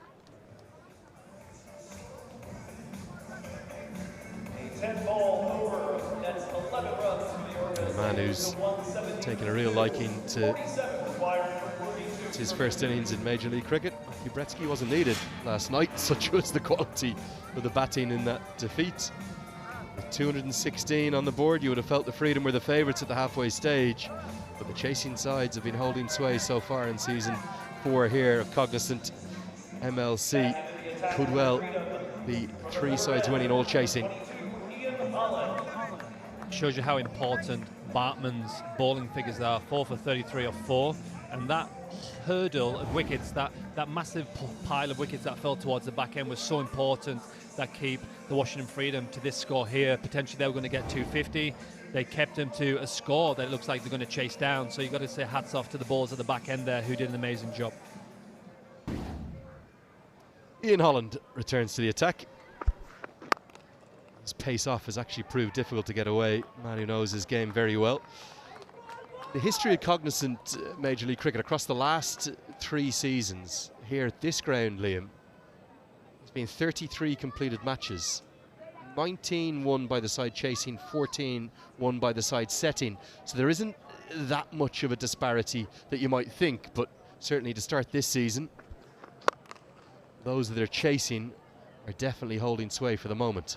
Yeah, you're right there. It's been fairly even throughout that the first 3 years. The wicket has changed a little bit, in my opinion. I felt the first year or two it was nice to have that bounce, and you actually could rip your fingers down. And you would get some grip with people getting caught on the boundary because of the purchase of the off cutters and leg cutters. But it doesn't seem to be gripping as much. We had a few in the first game today with Shadley. Maybe his pace off and the way he bowled it is slightly different, and hence why the ball didn't carry us through. Maybe it's his skill set that worked for him.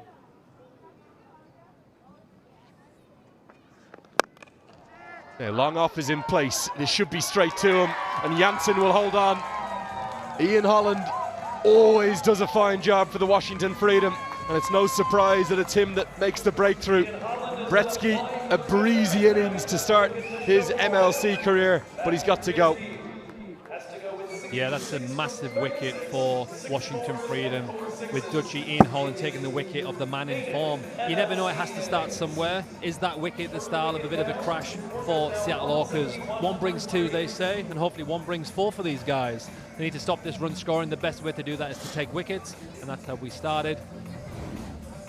Matthew Gretzky, 66 from 36. The score is 171 for 3.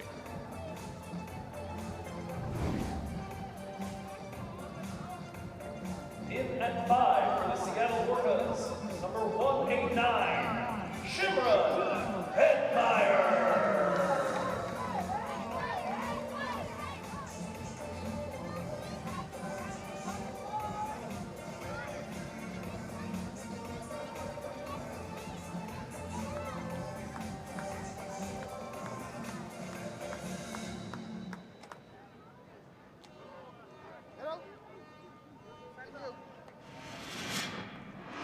Here comes a man from Guyana, Shimron Hetmeyer. Remarkable finish to the end of season last year. Seemed to be the hero down in Florida again and again for the Orcas, as they made a late run to so nearly squeeze into the playoffs. For the Freedom, just find a way past him early. You never know, can they find a late twist? Ian Holland has this uncanny ability to always influence the game. He might look innocuous, but he's very skillful. Yeah, he is. He's back home. We talked about this a bit earlier. On the screen here, he's bowled like a leg cutter, just slid out, and it was actually a good ball. He followed the batsman who mishit it down to Janssen there at long off. It's a good wicket to take and much needed. Fielder there, straight to him. Dutchie's got 2 and 3. And Ian Holland strikes back for the Freedom. Hetmeyer looking to end things in a hurry. Do we have that twist? Do we have that turn? That's a huge wicket for the Freedom. They were struggling. They were under the pump with 1 down. And this over, Dutchie Holland took 2 wickets, 1 off the over, 2 big wickets here on screen. I think he took it in the pitch. Maybe, I think it was a normal ball, but it was a little scoop. Hetmeyer would normally deliver that out the ground for 6, but today just came to the wicket, mishit that, and that's a huge wicket to take the big man out. That's a massive blow. Hetmeyer goes for a duck off 2 balls. The score is 171 for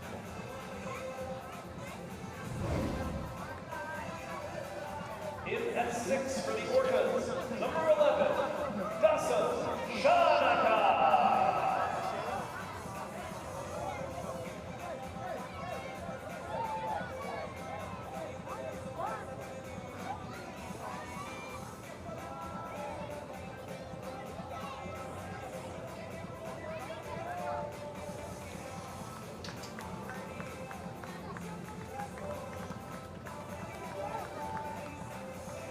Dasun Shanaka at number 6.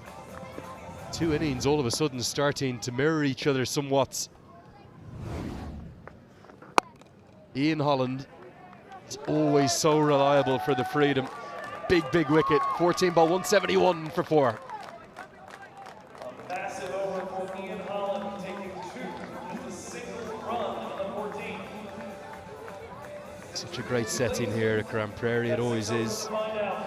It sense the Orcas were going to cruise home. This one could go all the way again. Yeah, I agree, but if you're the batting team here, what you're saying in the dugout, you have a game to win. You can be smart. You don't have to take crazy risks. You need 46 runs from 36 ball. Let's get the game won. Let's play some sensible cricket. Let's get a win on the board. Let's be smart with our choices here and finish the game off. Just wonder, are we going to have a little sting in the tail? We're already 20 past 11 local time here in Texas. We had a slight delay because of that first game being pushed back. All the rain we had, it's a miracle we got 2 full completed games in. Yeah, especially waking up this morning at 4 a.m. with the Texas, the banging and the rain and the lightning, but the ground's in such magnificent condition and the ground staff are doing an amazing job, and we got a game of cricket. Interesting call this from Steve Smith. He's decided to go back to Jansen, who was expensive early. Robinson gets in and out quickly, will get back for a couple. Is this the right move from Steve Smith? Get his strike bowler, maybe his premier bowler, back into the attack? Yeah, I agree. They need some more wickets here. Obviously a great over by Dutch Holland to take them 2 wickets. Here we go again. It is same. It's a leg cutter again. He used the same delivery that got the previous wicket, but it's still there to hit. Hetmeyer be disappointed with that short boundary. Normally he puts that away with ease. A miss hit, maybe an overspin. Maybe he overspun it and just took it perfect to the hands of Owen. Pull powerfully. Don't have many runs to work with is a problem for the Freedom. And that was just sitting up to be hit. It was very well struck by Robinson. Gets his first boundary. Yeah, to your point, that's an absolute rocket to the boundary. It's actually not a bad ball. It's a little bit short, but you feel like you sit back waiting for that. Johansson gets some good bounce, so maybe he's just sitting back and waiting for that pull shot, but that's as hard as anything's been hit today. Across the carpet, a beautiful outfield, and that's not going to come back.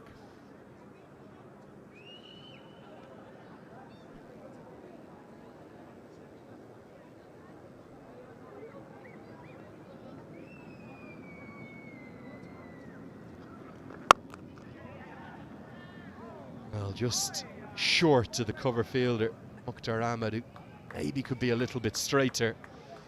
Got to take wickets here, continue to take wickets. Ian Holland's got 1 over left. Yeah, I think to your point there, Mukhtar Ahmed, is that the one where you be aggressive with your field at this point? You get him a bit straighter, but do you push him in a little bit? Do you stop that single? Do you put pressure on? We're looking at the Freedom's bowling figures here. We look at Dutchie Holland, who stood out a country mile. He's 2 for 13 off 3 overs with 8 dot balls in that. He's bowled lovely and he's brought the Freedom back in this game. We have got a game in our hands, mate. Definitely think the Orcas still hold all the aces. They have it in the palm of their hands. One thing that will give them some hope, the Freedom that is what we saw in that first innings.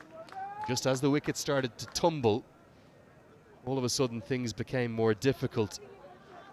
Question for me would be, where does Smith go next? Surely he's got to stick with Ian Holland, try to find a way to get wickets 5 and 6. To your point here in terms of the batting, you've got Harmeet Singh, but also young Ali Sheikh, who's a good batter, who can also do damage. They've still got a few batsmen to come here.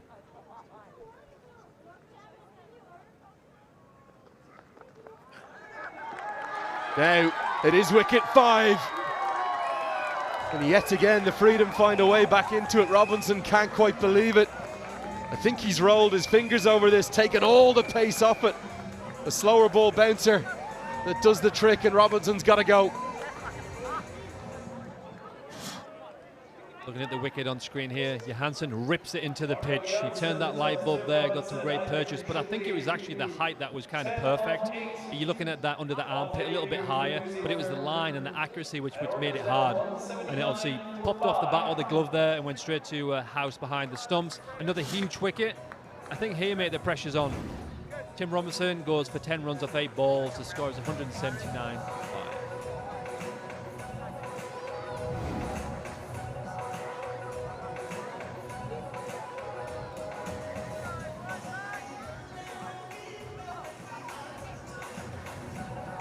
In at 7, the Seattle Orcas, number 15, Ali Sheikh.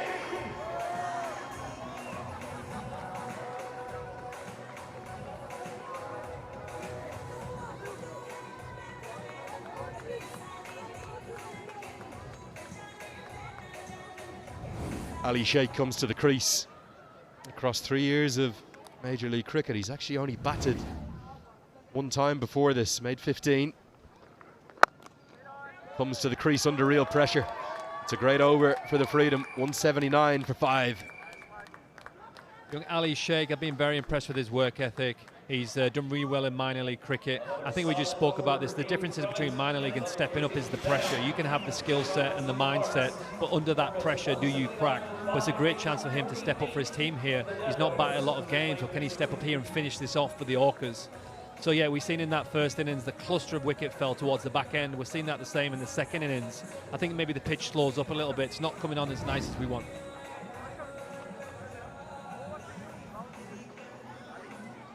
Well, he's not indicating a maximum, Steve Smith, but he is marshalling the troops. Last 8 deliveries, it's all happened. 3 wickets, they've found a window. Small avenue of opportunity to get back into this contest. Yes, the Orcas still favourites, no doubt. 38 to win off 30.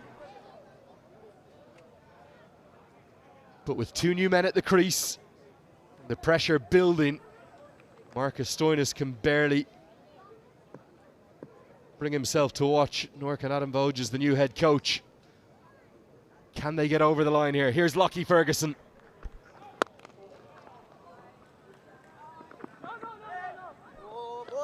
Now that you speak, it's time to play smart cricket. Ali Sheikh, Shanaka can both bat. They have the ability to take a little bit of time here for a couple of overs and just play that old school cricket, hit the bad ball, knock it around, hit it in gaps. You can still get 6 or 7. So we still got obviously some decent players to come in. You've got Jasdeep Singh, who can bat. You've got Harmeet Singh, who can definitely bat. Cam Gannon can hold the bat also. So you still have people lined up to come in, but I think it's up to these two to do the majority of the damage here. Yeah, will definitely be Harmeet Singh in next at number 8. Very capable. Gonna dash the quick single, gets home. But all of a sudden you can feel the pressure. You can feel the air of tension building in the chase. Talented young cricketer, I agree with you about Ali Sheikh. He's only batted once across 3 seasons of MLC before tonight. Yeah, and I think to that point, that's why the skipper of the Freedoms brought on the guns. They brought on Jansen, they brought on Ferguson, they're squeezing the field, they want to be aggressive, try and stop the singles, but Ali Sheikh there, a bit of pressure, took it off, a nice quick single, shows he's positive and confidence, and rotating the strike. Swivel hook, does it carry? Not quite. Fantastic effort, body on the line from Big Mitch Owen. I think he might have worn this in the jaw, to be honest with you. Let's hope he's okay. I think the way he's playfully pushed Glenn Maxwell away, they make them tough down under.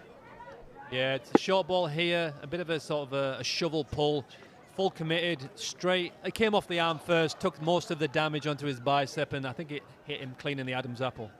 But yeah, I mean, great effort. He's laughing about this, so it's not too much damage. But commitment in the field, that's what you need at this stage of the game. Not many runs to play with. What's Maxie saying? It's not going to make you any better or worse looking, mate. 100%. That's Maxwell's chirp, 100%. He's probably saying it made you better looking. That's probably what he said. Well, you wonder as to how close it is. I think rightly the umpires have said we need to have the mandatory concussion check. Sure, he's going to be fine, but neck and neck, nip and tuck. No plastic surgery needed, though, I can assure you of that. That is commitment, though. That's what you love as a bowler, right? That's what you love as a coach and a captain. You want to see your players diving around and putting the body on the line. Maybe not your teeth, but it's a great stop in the end. Really good effort, though, because he's almost turned it into a catching opportunity, but at the same time still prevented the boundary. 35 to win off 27 now, round the wicket. Your sense, even if the Orcas get this done, they're not going to get it done easy like they looked as though they would whilst Seifert was going. This is going all the way to the 20th and final again. Yeah, it is definitely. Yesterday, obviously, a tough loss. But if you get games like this right to the wire and you learn to win with these players, it gives you that confidence moving forward. Sometimes you get a win that's easy. That's great. You have momentum. But if you learn how to win these tight games, that like leads you better down that tournament stage where you come under the pump in the playoffs and the finals.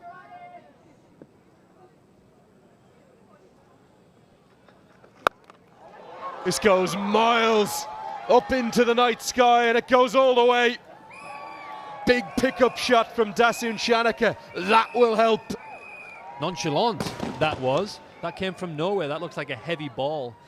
He's actually hit that many miles into the car park. We're going to look on the screen here from the replay. Took his pace off that top of the stumps. It's kind of an open blade. I'm not sure he meant to go there, but it did travel. Maybe some wind up there, and it went many miles into the car park here in Texas. Almost looked to me as though it went as high as it did far. Be interesting to see the tracker on that as to the scale of that Cognizant MLC 6. Big hit from Shanaka. Tries to go again. This one goes even further. Back-to-back maximums as Shanaka looks to ice the chase. Orcas hunting a first win. It's 195 for 5. End of the over. What a way to finish for the Seattle Orcas. This one, the second 6 of the day. And it was actually a cleaner hit, and it went even further. As it shows on the screen, it was in the slot, and it went many miles. The Orcas are in a great position here. They're 195 for 5 with 4 overs remaining. Thanks to our friends in Ridley, we can turn our eyes to the fastest ball in the inning so far. Ball clock in that last over, 87 miles an hour. 22 required from 24.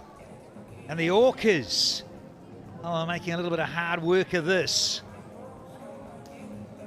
Shanaka certainly set things alight with 2 back-to-back 6s. And we've got Ali Sheikh. Marcus Stoinis and that Orcas dugout. Precaution, he couldn't play tonight. Janssen. He's brought back. What's he? 1 for 35 from 3 in his last. Yeah, they dearly love to knock over Dustin Shanaka right now. The state of proceedings. And that there is still just over 20 to get. It's not impossible here for the Freedom. Saying you get 1, you get 2. And you look at the Orcas, they were 1 for 52.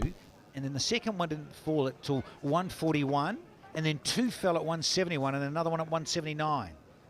So it just shows you in T20, can never be certain. A bit of timing. Very Utapa-like with it backward of point. Hello, Rob. Hello, Dan. That wasn't a little bit of timing. That was a lot of timing. He hit that as sweetly as he possibly could. And picked the gap really well. The intention perhaps was for a double to keep strike. But he hit it so sweetly. And it went for 4. 200 up. 17 of 22 required now. Just need to pull the gears down a little bit. You'll be fine. Yeah, that chewing gum's getting a heck of a working over from Ricky Ponting. So just a little edgy, and understandably so. He's always said he's been a very good finger chewer as well. Those nails get a hammering. So thank goodness the chewing gum's doing the trick tonight. Certainly everyone just a little antsy at the moment there in that Freedom dugout. To rev things up here with a wicket or 2. Boges and Stoinis. They're in the Orcas dugout. Just a little bit of timing. Don't have to be outrageous. Try and be sensible. Easy from up here, Rob. This is actually good cricket from Ali Sheikh. He knows that Dasun Shanaka is at the non-strikers end with him. All he needs to do is give strike the prominent batter. He's doing a good job there for his team. Sensible, just staying in the present. Doing what's required to take his team over the line. Good stuff, this. Key delivery. Every ball an event here in T20. Oh, Mr. Risti out of Sri Lanka getting it done now with a lovely bit of timing. How well did he time that one? And a whole lot of risk behind that. He hit that really well, did Shanaka. Cross seam ball. Skidded on. And just hands. That's about it. Nothing else. 203 feet 6. Jensen, what's his retort here? Slower ball. And it's into a gap, and it'll be 4 more. 17 off, you betcha, off the 17th. It's 212 for 5 now. 29 of just 8 deliveries from Shanaka. 30 of 10, I beg your pardon. Again, in the slot. Didn't even hit it well. Still did the job. Got 4 more right in the gap. Beautiful.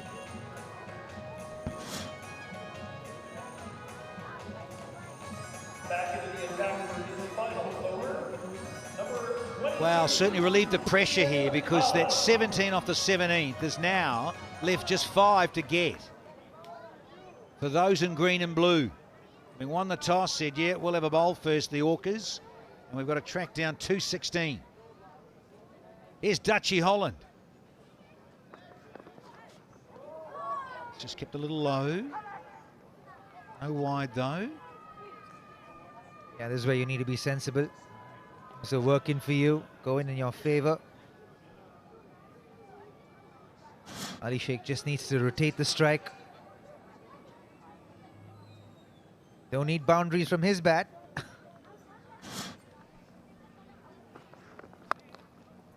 It's fast hands with a swivel.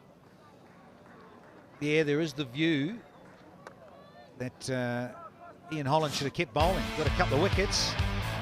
He's taken off.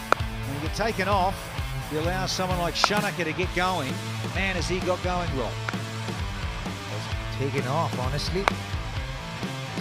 30 of 10 deliveries. And doing the job that his team needs him to do. One shot will do it. Yeah, lovely change-up. So Shanaka thought he'd end it in one stroke. But, a little back of the hand, slower one here from Holland. It's amazing, isn't it? They need 4 of 16 deliveries. Just trying to pummel the boundary. Could go the other way and just kind of rotate his way to a victory for his team.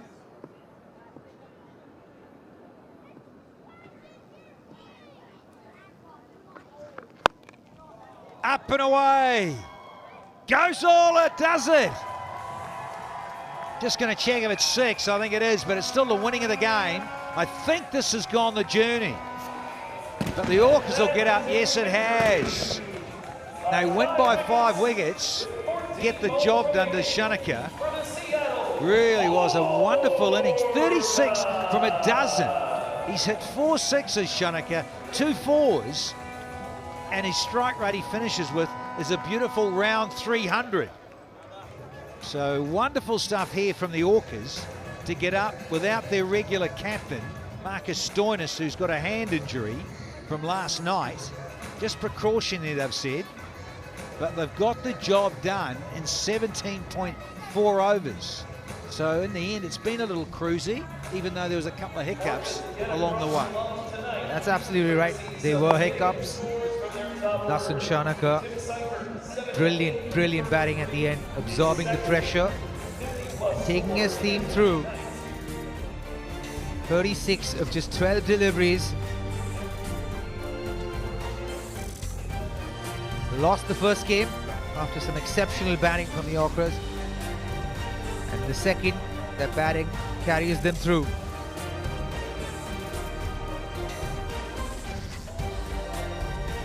Yeah, grizzly looking Steve Smith, understandably. He's come second tonight at the Washington Freedom. So in the end, 2 very good games of cricket. Matches 2 and 3 here at Grand Prairie. Cognizant Major League Cricket for 2026. 78, little cameo 17 from Jahinga, but Seifert was 78. Brensky 66 from 36 outstanding, and then Dasun Shanaka, his 36 from a dozen. Some very good strike rates. Boys were busy and wanting to track down 216. It was very good. You throw in just a couple of extras there, 7, and they were humming along with their run rate at 12 11.4 the go. Seifert, wow, he was simply outstanding again. His 78 to go with his 100 last night. He's in a rich vein of form early. Yeah, very rich vein of form, and he's hitting the ball so well. The critical role in Orcas going forward in this tournament. Have a little work to do when their bowling comes out. So they do. So have they. Janssen, 13 runs and over for 1 wicket. Nature Walker, 11.6. Ferguson went for 14 runs and over, and Owen for 18.5. They have their job cut out for them. Holland, the only one standing out for them, under 6 runs and over for him, and he bowled 10 dot balls. Yeah, may have wanted to keep him on. He got a couple of wickets early and maybe should have. So 216, if it wasn't a bad score, but they were held back there by Bartman with some wickets and Shanaka himself. And then in reply, the Orcas needed to get 217. Rightio, I believe Aman Patel, he's ready with a flash. Here with Captain Steve Smith. Steve, first innings, I'll take you back there. 216 on the board, did you feel that was enough? I thought we left ourselves a couple short actually from the position we were in. They obviously bowled well at the back end there and got some wickets. But yeah, we sort of set it up and we probably didn't quite execute at the back end as we would have liked. I think 240, 250 would have been an interesting game. Yeah, a lot of talk about conditions here, how it's great to chase with the dew factor. Do you feel that came into play tonight? There's a little bit of dew, but yeah, I don't think the wicket changed too much throughout. Played pretty good, and obviously their top order was outstanding. Seifert was outstanding 2 nights on the bounce, and yeah, it was backed up by the others as well. Yeah, obviously you're back in Major League Cricket, out with the boys for the first time tonight. Didn't go your way, but what did you see from your boys tonight? Yeah, not the best start for us, but yeah, hopefully a few of the cobwebs out now and we can get into our work. You know, we've obviously competed really well the last couple of years, and yeah, hopefully we can do that again. Tough luck tonight, Stephen. Good luck the rest of the way. Thank you. Cheers. Thanks, mate. Commiserations to Steve Smith. Freedom, as you said, yeah, just couldn't quite get a few extra runs at the end. But when you look at this stanza, look at Seifert again, a bit of Jahinga. They were looking good to keep going.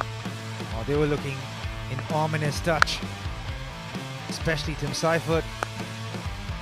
Jahangir had the 1 shot too many and got out. Seifert and Blitzky did some exceptional cricketing shots.